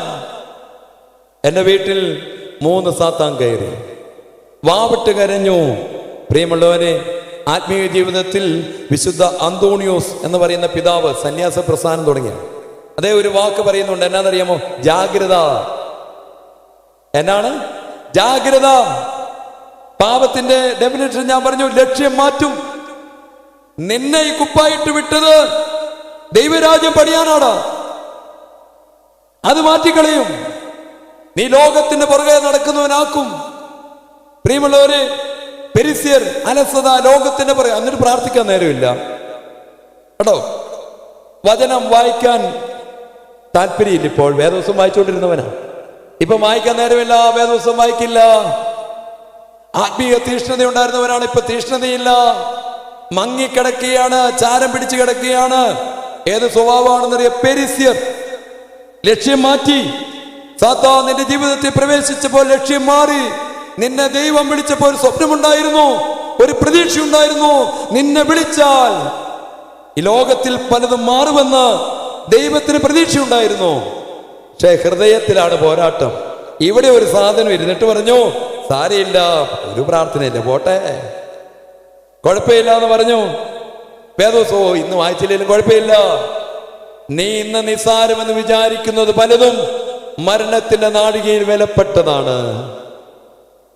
മനസ്സിലായില്ലേ? ചുറ്റും പാർത്ത് മരണത്തിന്റെ ദൂതം വന്നപ്പോ ചുറ്റും പാർത്തു. അന്ന് നീ വിലയുണ്ടെന്ന് പറഞ്ഞ പലതിനും ഇപ്പോൾ വിലയില്ല. ലോക സുഖങ്ങൾക്കൊന്നും വിലയില്ല. ലോകത്തിന്റെ പേരിന് വിലയില്ല. അയ്യോ, ഇപ്പൊ വേണ്ടിയത് എന്തായിരുന്നു? ഇപ്പൊ എനിക്ക് ഭക്ഷണം വേണമായിരുന്നു. വിശുദ്ധ കുർബാന വിശുദ്ധിയോടുകൂടി സ്വീകരിക്കണമായിരുന്നു. കർത്താവിന്റെ തിരുരക്തം ആഗ്രഹിച്ച് ദാഹിച്ച് സ്വീകരിക്കണമായിരുന്നു. പറ്റിയില്ലല്ലോ. വചനമില്ല. ആകാശവും ഭൂമിയും മാറുവട, പക്ഷെ വചനം മാറില്ല. അതൊന്നും എന്റെ ഹൃദയത്തിൽ ഇല്ലല്ലോ ദൈവമേ. ആ സമയത്ത് ചിന്തിച്ചിട്ട് കാര്യമില്ല. അതുകൊണ്ട് പ്രിയമുള്ളവരെ, ഉണർന്ന് ഇരുന്ന് എന്ത് ചെയ്യണം? വിശുദ്ധ മത്തായിയുടെ സുവിശേഷം 26-ാം അധ്യായത്തിന്റെ 41-ാം വാക്യം, ഉണർന്നിരുന്ന് പ്രാർത്ഥിക്കണം, ജാഗരൂകരായിരിക്കണം. വിശുദ്ധ ലൂക്കോസിന്റെ സുവിശേഷം 21-ാം അധ്യായത്തിന്റെ 34 മുതൽ വായിക്കണം. നല്ല ഭക്ഷണമൊക്കെ കഴിച്ച് ഇച്ചിരി കള്ളുമൊക്കെ അടിച്ച് അവിടെ എഴുതിയിട്ടുണ്ട്. അങ്ങനെ ഇരിക്കുമ്പോൾ നീ വിചാരിക്കാത്ത നാഴികയിൽ ഒരു നാശം വരുവടാ. ദാവീദേ, നീ ഇച്ചിരി കള്ളും കുടിച്ചിരുന്നായിരുന്നില്ലേ? വിചാരിക്കാത്ത നാഴികയിൽ നിന്റെ മകൻ അബ്നോൻ, നിന്റെ മകൾ താമാറിനെ ആ വീട്ടിൽ നശിപ്പിച്ചില്ലേ? സഹോദരൻ സഹോദരിയെ ദാവീദിന്റെ വീട്ടിൽ അപ്പന്റെ മുമ്പിൽ ഒരു മകൻ മകളെ നശിപ്പിച്ചു. ഓ, എന്തോ ഒരു കണ്ണുനീരായിരുന്നെന്നറിയാമോ? ദൈവം ഇല്ലാത്തവർക്ക് പോലും ഈ സ്വഭാവം ഇല്ലല്ലോ. എന്റെ ദൈവമേ, എന്റെ വീട്ടിൽ ഇത് എങ്ങനെ വന്ന്? അബ്ശാലോം അമ്നോനെ കൊന്നില്ലേ? കള്ളു കൊടുത്തില്ലേ? ദാവീദേ, എങ്ങനെ വന്നിത്? എങ്ങനെ വന്നു? അതുകൊണ്ട് കർത്താവ് പറയാണ്, മക്കളെ, വിശുദ്ധ ലൂക്കോസിന്റെ സുവിശേഷം 21-ാം അധ്യായം 36-ാം വാക്യം, കള്ളും കുടിച്ച് നല്ല ഭക്ഷണം ഉണ്ടാക്കിയിരിക്കാനുള്ളതല്ല ജീവിതം. നീ സൂക്ഷിച്ചില്ലെങ്കിൽ നിന്റെ വീട്ടിൽ സാത്താൻ കയറി ചവിട്ടി മെതിക്കും. നിന്റെ മക്കളെ ചവിട്ടുമെന്ന വചനം. മക്കളെ ചവിട്ടും. തൊട്ടുപുറകിൽ ലൂക്കോസിന്റെ സുവിശേഷം 19-ാം അധ്യായത്തിന്റെ 41 മുതൽ വായിച്ചാൽ മതി. മക്കളെ നിലത്തിട്ട് ചവിട്ടും സാത്താൻ. ദാവീദ് ഇത് കണ്ടിട്ട പ്രിയമുള്ളവര് ഈ ഒലിവ് മലയിലേക്ക് കരഞ്ഞുകൊണ്ട് പോയത്. അതേ മലയിലാണ് കർത്താവും കരഞ്ഞത്. ഒരു വല്യപ്പൻ കരഞ്ഞിടത്താണ് കർത്താവും കരഞ്ഞത്. എന്തിനു വേണ്ടി? പാപങ്ങൾക്ക് വേണ്ടി കർത്താവ് കരഞ്ഞു. ആകയാൽ പ്രിയമുള്ളവര്, ഈ പെരിസ്യരുടെ സ്വഭാവം മാറാൻ എന്ത് ചെയ്യണം? ഒരു തീഷ്ണതയുള്ള ആത്മാവിനെ തരാൻ വേണ്ടി പ്രാർത്ഥിക്കണം. റോമാലേഖനം 12-ാം അധ്യായത്തിന്റെ 11-ാം വാക്യം, ആത്മാവിലെരിവുള്ളവരായി ഉത്സാഹത്തിൽ മടുപ്പില്ലാത്ത ഒരു ആത്മാവിനെ തരണമേ. പ്രാർത്ഥിക്കണം. അത് തരാൻ വേണ്ടി പ്രാർത്ഥിക്കണം. അപ്പോഴാണ് ഈ പെരിസ്യർ എന്ന് പറയുന്ന ജാതി വിട്ടുപോകുന്നത്. അഞ്ചാമത്തെ ആൾക്കാരാണ് ഹിവ്യർ. ആരാണ് ഹിവ്യർ? ഹിവ്യരുടെ പ്രശ്നം എന്നാണെന്നറിയാമോ? യോശുവയുടെ പുസ്തകം 9-ാം അധ്യായം വായിച്ചാൽ മതി. ദൈവം പറഞ്ഞു 7 ജാതികളെ കൊല്ലണം. ആരെ കൊല്ലണം? 7 ജനതകളെ നീ കൊല്ലണം, നശിപ്പിക്കണം. ഹിവ്യർ എന്ത് ചെയ്തെന്നറിയാമോ?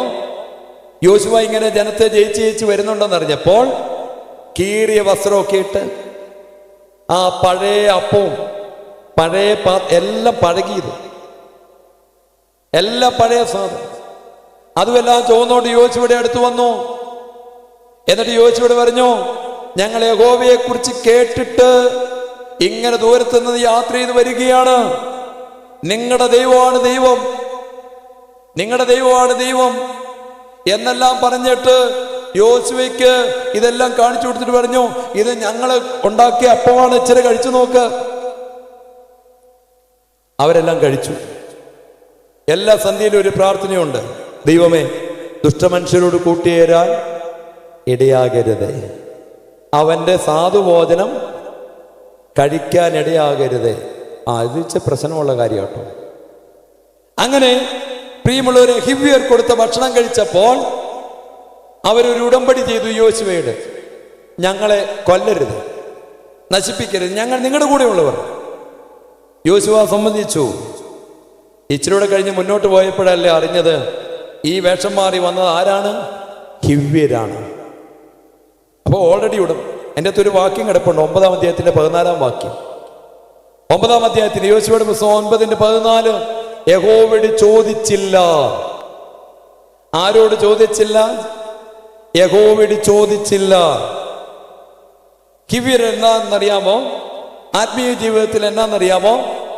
ആത്മീയ ജീവിതത്തിൽ കർത്താവിൻ്റെതാന്ന് പറഞ്ഞ് കൊണ്ട് നടക്കുന്ന സ്വഭാവങ്ങളുണ്ട്. ഒരു ഉദാഹരണം പറയട്ടെ. കാനാവിൽ കർത്താവ് എന്ത് ചെയ്തു? വെള്ളത്തെ എന്താക്കി? അപ്പൊ പിന്നെ ഇച്ചിരി വീഞ്ഞു കുടിക്കാമല്ലോ അല്ലേ? ആ കോംപ്രമൈസിന്റെ പേരെന്താണ്? ഹിവ്യർ. മനസ്സിലായില്ലേ? മോശ ഒരു പെണ്ണിനെ പ്രേമിച്ചായിരുന്നു. ഏത് പെണ്ണിനെ? ചിലരിപ്പോഴാണ് അറിയുന്നതല്ലേ? പുറപ്പാട് പുസ്തകത്തിലുണ്ട്, 12-13 വായിച്ചാൽ മതി. ആ പെണ്ണിന്റെ പേരാണ് കൂശ്യ സ്ത്രീ. ആരാണ് സ്നേഹിച്ച്? നീഗ്രോ വർഗത്തിൽപ്പെട്ട കറുത്ത പെണ്ണില്ലേ മോശ സ്നേഹിച്ചെന്ന്. അപ്പൊ ചില ആൾക്കാർ അത് വായിച്ചിട്ട് പറഞ്ഞു, അപ്പൊ പിന്നെ എനിക്കും കുഴപ്പമില്ലല്ലോ. മനസ്സിലായില്ലേ? കുഴപ്പമില്ല, ഇതൊന്നും കുഴപ്പമില്ല. എല്ലാത്തിനും വചനം വെച്ചിട്ട് അതിനെ ന്യായീകരിച്ച് കൊണ്ടുപോകും. ആ സ്വഭാവമാണ് ഹിവ്യർ. ആത്മീയമായി വളരില്ല. അനേകർ ചില സാധനങ്ങൾ, എന്താണ്, ഹൃദയത്തിൽ ചില അറകളുണ്ട്, അത് കർത്താവിന് കൊടുത്തിട്ടില്ല. അവിടെ ചില സാധനങ്ങൾ ഇരിക്കുക, അത് മാറ്റിയിട്ടില്ല. അതുകൊണ്ട് പ്രിയമുള്ളവരെ, യോഹന്നാൻ ലേഖനം എഴുതിയപ്പോൾ യോഹന്നാന്റെ പുസ്തകം 1 യോഹന്നാൻ 4-ാം അധ്യായത്തിന്റെ 1-ാം വാക്യത്തിൽ പറഞ്ഞു, എന്താണെന്നറിയാമോ? 4-ാം വാക്യത്തിൽ അധ്യായത്തിൽ പറയുകയാണ്, ആത്മാക്കളെ തിരിച്ചറിയാനുള്ള വരം കിട്ടണം. ഏത് കിട്ടണം? ആത്മാക്കളെ തിരിച്ചറിയാൻ. അതൊരു വിവേചന ശക്തി. എനിക്കത് കാണാൻ പറ്റിയ ഒരാളാണ് ദിദിമോസ് ബാവ. പരിശുദ്ധനായ ദിദിമോസ് ബാവ ആത്മാക്കളെ തിരിച്ചറിയുക. രാത്രി പ്രാർത്ഥന നടത്താതെ ഒരാൾ മുമ്പിൽ വന്ന് നിന്നാൽ ഞാൻ മുഖത്തോട്ട് നോക്കിയിട്ട് കുറച്ചു നേരം നോക്കിയിട്ട്, പ്രാർത്ഥിക്കാതെ വന്നല്ലേ ചേട്ടാ, ഇതാരും അറിഞ്ഞിട്ടില്ലെന്ന്. വിവേചനത്തിന്റെ അരൂപി. ആത്മാക്കളെ അറിയാം, ഏതാണ് ദൈവത്തിൻ്റെതെന്നും ദൈവത്തിൻ്റെതല്ല എന്നും തിരിച്ചറിയാനുള്ള വരം. മത്തായിയുടെ സുവിശേഷം 10-ാം അധ്യായത്തിന്റെ 16-ാമത്തെ വാക്യത്തിൽ പറയുന്നു, പാമ്പിനെ പോലെ ബുദ്ധിയുള്ളവരും പ്രാവിനെ പോലെ ആ ഒരു വിവേചനം നമുക്ക് കിട്ടണം കേട്ടോ. 2 രാജ്യങ്ങളൂടെ ഉണ്ടായിരുന്നു അല്ലേ? 6-ാമത്തെ എബ്യൂസ്യർ. എബ്യൂസ്യർ ഏതാണെന്നറിയാമോ? എബ്യൂസ്യർ എന്ന് പറഞ്ഞു കഴിഞ്ഞാൽ വല്ലാത്തൊരു സ്വഭാവമാണ്, കാമാസക്തി. എബൂസ്യർ ലോകാസക്തി. അതാണ് ആ രാജ്യത്തിന്റെ പ്രശ്നം. 2 ശമൂവേൽ പുസ്തകം 5-ാം അധ്യായത്തിന്റെ 6 മുതൽ 10 വരെയുള്ള വാക്യങ്ങളിൽ നോക്കുമ്പോൾ പ്രധാനപ്പെട്ട സ്ഥലമാണ് യെരൂശലേം. നിങ്ങൾക്കറിയാമോ, ദാവീദ് രാജാവായിരിക്കുമ്പോഴും, ഇസ്രായേലിന്റെ രണ്ടാമത്തെ രാജാവാണ് ദാവീദ്. ദാവീദ് രാജാവായിരിക്കുമ്പോഴും യെരൂശലേം കൺട്രോൾ ചെയ്യുന്നത് എബ്യൂസ്യരാണ്. എന്ന് പറഞ്ഞാൽ നിന്റെ ഹൃദയത്തിൽ ദൈവം ഇറങ്ങേണ്ടിയ സ്ഥലത്ത്, ശ്രദ്ധിക്കൂ, നിന്റെ ഹൃദയത്തിൽ ദൈവം ഇറങ്ങേണ്ടിയ സ്ഥലത്ത് യെബൂസ്യരിക്കുകയാണ്. കാമത്തിന്റെ ചിന്ത. പള്ളി വിശുദ്ധ കുർബാനയ്ക്ക് നിൽക്കുമ്പോൾ വല്ലാത്ത മലിനമായൊരു സാധനം വരികയാണ്. പ്രാർത്ഥിക്കാനിരിക്കുമ്പോൾ കയറി വരിക. ഹൃദയത്തിൽ പ്രിയമുള്ളവര്, യെബൂസ്യരുടെ സ്വാധീനം. കേന്ദ്രഭാഗത്ത് പ്രധാനപ്പെട്ട സ്ഥലത്ത് പ്രിയമുള്ളവരെ വളരെ മലിനമായ ഇരിപ്പുണ്ട്, കാണാൻ പറ്റണം. അതാണ് യെബൂസ്യർ. ദാവീദ് ഇസ്രായേലിന്റെ രണ്ടാമത്തെ രാജാവാണ്. അദ്ദേഹം വന്നിട്ട് യെബൂസ്യരെ തോൽപ്പിക്കുകയാണ്. യെരൂശലേം പിടിച്ചു വെച്ചുകൊണ്ടിരുന്ന യെബൂസ്യരെ അവിടുന്ന് ഒഴിവാക്കുകയാണ്. ഹൃദയമാകുന്ന യെരൂശലേമിലാണ് നിന്റെ കർത്താവ് ഇറങ്ങി സഞ്ചരിക്കേണ്ടത്. അവിടെ പ്രിയമുള്ളവർ ഈ തിന്മ. അതുകൊണ്ടാണ് കൊരിന്ത്യർ 1 കൊരിന്ത്യർ 10 എഴുതി, എന്താണെന്നറിയാമോ, അന്ന് പരസംഗ മോഹം കൊണ്ട് എത്ര പേരാ ഇല്ലാതായത്? എത്ര പേര്? 25,000 35,000? അവര് നശിച്ചു എന്ന് നമ്മൾ വായിക്കുകയാണ് കേട്ടോ. ഗലാത്യർ 5:1 ജഡത്തിന്റെ അഭിലാഷങ്ങൾ ഇല്ലാതാക്കണം. എങ്ങനെ ഇല്ലാതാക്കണം? ആത്മാവ് കൊണ്ട് കേട്ടോ. എന്താണ് ഇതിന് പരിഹാരം? ഞാനിവിടെ വന്നപ്പോൾ ശ്രദ്ധിച്ചു, കുറച്ച് പേര് ഇരുന്ന് പ്രാർത്ഥിക്കുകയാണ്.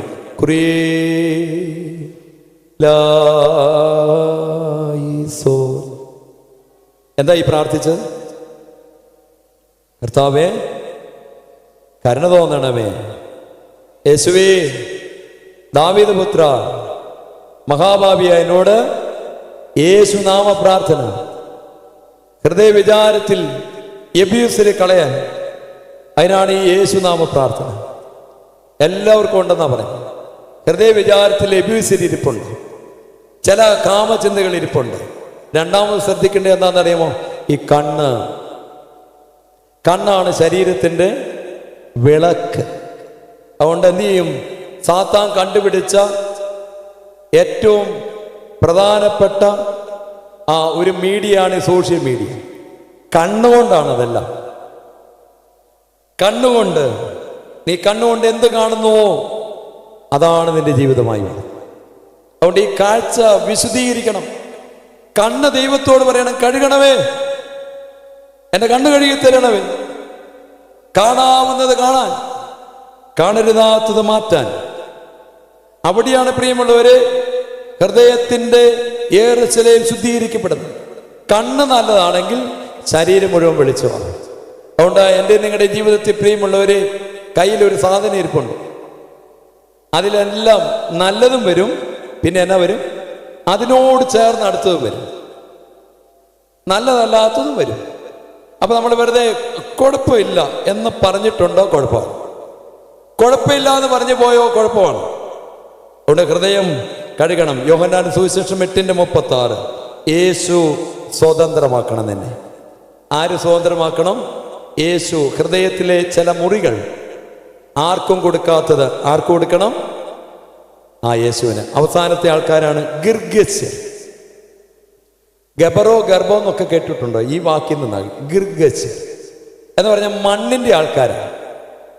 മണ്ണോട് ചേർന്നവർന്നാണ് ആ വാക്കിന്റെ അർത്ഥം. ഗിർഗസ്യർ, മണ്ണോട് ചേർന്ന്. ഇവരുടെ പ്രശ്നം എന്നാണെന്നറിയാമോ? അത് കുർബാന ക്രമത്തിൽ കിടപ്പുണ്ട്. ഭക്ഷണമാണ് പ്രശ്നം. ഏതാണ് പ്രശ്നം? ഭക്ഷണം. അപ്പൊ നല്ല ഭക്ഷണം ഉണ്ടാക്കണം.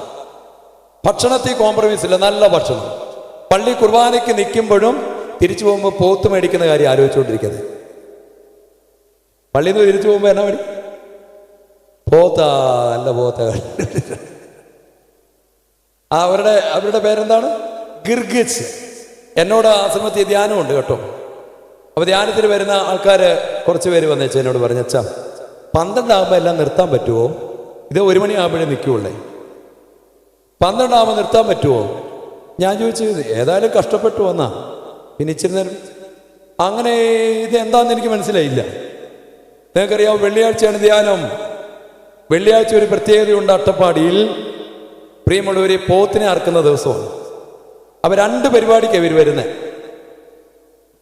ധ്യാനവും കൂടാം, പോത്തും മേടിക്കാം. മനസ്സിലായില്ലേ? അപ്പൊ ഒരു 11 മണിക്ക് കുഴപ്പമില്ല, 11:30 കുഴപ്പമില്ല. 12 ആകുമ്പോ ആര് കയറി വരും? ഗിർഗസ്യർ. 12 ആകുമ്പോ ആര് വരും? ദൈവമേ, നല്ല പോത്തെല്ലാവരും മേടിച്ചോണ്ട് പോയി. അയ്യോ, ഈ അച്ഛൻ ഇങ്ങനെ വെച്ചോണ്ടിരിക്കുക, ഇത് താമസിപ്പിച്ച് ഞങ്ങൾ ഇനി ചെല്ലും, എൻ്റെ ദൈവമേ, കൊള്ളാത്ത സാധനം കിട്ടുമല്ലോ. അപ്പൊ ധ്യാനവും കൂടാം, പോകുമ്പോ എന്നാ മേടിക്കാം? പോത്തും മേടിക്കാം. ഞാനൊരു അമ്മച്ചിയോട് ചോദിച്ചു, അമ്മച്ചി, ബൈബിള് കൊണ്ടുവരുന്ന ഒരു കവറ്, വേറൊരു സഞ്ചിയുടെ. എന്താ അമ്മച്ചി സഞ്ചി എന്തിനായിരുന്നു കൊണ്ടുവരുന്നത്? അമ്മച്ചി നേരത്തെ വരും. അച്ഛാ, തിരിച്ചു പോകുമ്പോ എല്ലും കപ്പയൊക്കെ ഉണ്ടാക്കണം, ചെപ്പോത്തും ഒക്കെ മേടിക്കണം. അച്ഛനെ 12 ആകുമ്പോൾ നിർത്തണം. എത്രയാകുമ്പോൾ നിർത്തണം? 12 ആകുമ്പോൾ നിർത്തണം. കർത്താവിൽ സ്നേഹമുള്ളവര്, ഗിർഗസ്യരുടെ പ്രശ്നം എന്നാണെന്നറിയാമോ? തിന്നുക, കുടിക്കുക, പിന്നെ എന്നാ അടുത്ത വാക്ക്? ഗിർഗസ്യർ. തിന്നുക, കുടിക്കുക, ആനന്ദിക്കുക. അവര് പള്ളി വരും, ബിരിയാണി ഉണ്ടാക്കിയാൽ മതി. എന്തു ജനം വരുമെന്നറിയും. അല്ല, ഇവിടെ ഒരു നല്ല ഷോ നടത്തിയാൽ എന്ത് ജനം ആനന്ദിക്കണം. പള്ളി വരണമെങ്കിൽ എന്നാ വേണം? ആനന്ദിക്കണം. മനസ്സിലായില്ലേ? ഗിർഗസ്യർ. വല്ല പ്രശ്നമുണ്ടെന്നാ പറഞ്ഞത്. പള്ളി നിൽക്കുമ്പോൾ തന്നെ, പ്രിയമുള്ളവരെ, ഒരു വീട്ടിൽ ഒരു ഞായറാഴ്ചയാണ് എല്ലാ വിഭവങ്ങളും ഉണ്ടാകുന്നത്. ഈ കോട്ടയം മദ്രാസനത്തിൽ ഞാനൊരു പള്ളി ചെന്നപ്പോൾ 3 മക്കൾക്കും മക്കളില്ല. 3 മക്കൾക്കും മക്കളില്ല. കെട്ടിച്ചു വിട്ട 3 മക്കൾക്കും മക്കളില്ല. ഒരമ്മ വളരെ സങ്കടത്തോടെ വന്ന് വെച്ച് പറഞ്ഞ, അച്ഛാ പ്രാർത്ഥിക്കണേ, 3 മക്കൾക്കും മക്കളില്ല. ഞാൻ വെറുതെ ചോദിച്ചു, ഞായറാഴ്ച പള്ളിയിൽ നേരത്തെ. അപ്പൊ ഈ അമ്മ എന്നോട് പറഞ്ഞു, എൻ്റെ അച്ഛ പള്ളി വരാനേ പറ്റുന്നില്ല. ഞാൻ ചോദിച്ചാൽ എന്താ? കെട്ടിച്ചു വിട്ട എല്ലാ മക്കളും വിരുന്ന് വരുന്നത് എന്നാണ്? ഞായറാഴ്ച. അപ്പൊ അവർക്ക് വല്ലതും ഉണ്ടാക്കണ്ടേ? വേണ്ടേ? തിന്നുക, കുടിക്കുക. ഞാൻ പറഞ്ഞു, എൻ്റെ അമ്മച്ചി ഈ ഞായറാഴ്ച കഞ്ഞി മതി, പള്ളി വാ. പള്ളി വന്നാൽ ഇത് മാറും, ഇത് മാറും. ഞാനിപ്പോ ഇവിടെ കോട്ടയം മദ്രാസിൽ നിന്നാ പ്രസംഗിക്കും. പ്രിയമുള്ളവരെ, 3 മക്കൾക്കും മക്കളുണ്ടായി. എപ്പോഴാണെന്നറിയാമോ? കൊടുക്കാനുള്ളത് ആർക്ക് കൊടുത്തു? ദൈവത്തിന് ഇത്ര നാളും കൊടുത്തില്ല. ഇതാണ് ഗിർഗസ്യർ. കണ്ടോ? ഇത് വന്ന് കേറും കേട്ടോ. അപ്പൊ നിങ്ങൾ ഓർക്കണം, യഹോശാഫാത്ത് എന്ന് പറയുന്ന മനുഷ്യൻ 2 ദിനവൃത്താന്തം എടുക്കണ്ട, സമയമില്ല കേട്ടോ. ആ മനുഷ്യൻ തകർന്നത് എങ്ങനെയാണെന്ന് പഠിക്കണം. യഹോശാഫാത്ത് തിന്നുക, കുടിക്കുക, ആനന്ദിക്കുക ചെയ്തപ്പോൾ എന്തോ ഒരു നല്ല യഹോശാഫാത്ത് 2 ദിനവൃത്താന്തം 18-ന്റെ 1-ാം വാക്യം എന്നറിയാമോ? നല്ല യശസ്സുള്ളവൻ, നല്ല അനുഗ്രഹമുള്ളവൻ, നല്ല മിടുക്കൻ. 20-ാം അധ്യായത്തിൽ എത്തിയപ്പോ എന്നാ കണ്ടെന്നറിയോ? തകർന്നു, മരണത്തിലേക്ക് പോയി. മനസ്സിലായില്ലേ? നല്ല ബിരിയാണി തിന്നാൻ പോയത് വേറൊരു രാജാവിന്റെ അടുത്ത്. നല്ല ആട്ടും ബിരിയാണി, നല്ല ഭക്ഷണം, നല്ല കുടിക്കുക, അതിന് പോയതാണ്. പ്രശ്നമായി. അദ്ദേഹം ഉണ്ടാക്കിയ കപ്പൽ തകർന്നു. കപ്പൽ ബിസിനസ് തകർക്കുക. അങ്ങോട്ട് വെള്ളത്തിലോട്ട് ഇറക്കിയോ, കാറ്റ് വരുന്നു, തകരുന്നു. വെള്ളത്തിലിറക്കി, കാറ്റ് വരുന്നു, തകരുന്നു. എല്ലാം നശിക്കുന്നു. കർത്താവ് സ്നേഹമുള്ളവരെ, പഠിക്കണം. ഗിർഗസ്യർ. അതിനാണ് നമുക്ക് എന്നാ ഉള്ളത്? ഉപവാസം. എന്നാ ഉള്ളത്? ശരീരം ഇങ്ങനെ ചോദിച്ചുകൊണ്ടിരിക്കും, അത് തിന്നെ, ഇത് തിന്നെ. ഇടയ്ക്ക് ശരീരത്തോട് എന്നാ പറയണം? നോ പറയണം കേട്ടോ. ഞാൻ എന്നെ ഈ പറയുന്നത്, എനിക്ക് ചില സമയത്ത് പരിപ്പൂട തിന്നണമെന്ന് തോന്നും. ചില സമയത്ത് എന്നാ, ഇങ്ങനെ വണ്ടിയിലൊക്കെ പോയിക്കൊണ്ടിരിക്കുമ്പോൾ ദൈവമേ പരിപ്പൂട. അപ്പൊ ഇടയ്ക്ക് ശരീരം ഇതോട് പറയണം, നോ, തരുന്നില്ലടാ, പരിപ്പൂട തരുന്നില്ല. ഈ സാധനം വരുന്ന ഒരു പരിപ്പൂടെ കൂടെയാ. കണ്ടോ? നമ്മളെ ചോർത്തിക്കളയും പലതും. കർത്താവിൽ സ്നേഹമുള്ളവരെ, ജഡാഭിലാഷങ്ങൾ, തിന്നുക, കുടിക്കുക, ആനന്ദിക്കുക, നിയന്ത്രിക്കാൻ പറ്റാത്തവർക്ക് ആത്മീക ജീവിതത്തിൽ പലതും നിയന്ത്രിക്കാൻ പറ്റാത്തവരാണെന്നാണ്. അതുകൊണ്ട് ഏദൻ തോട്ടത്തിൽ സാത്താൻ ഹവ്വയോട് പറഞ്ഞു, തിന്നോ. ശരീരം ചോദിച്ചു, കൊടുത്തു.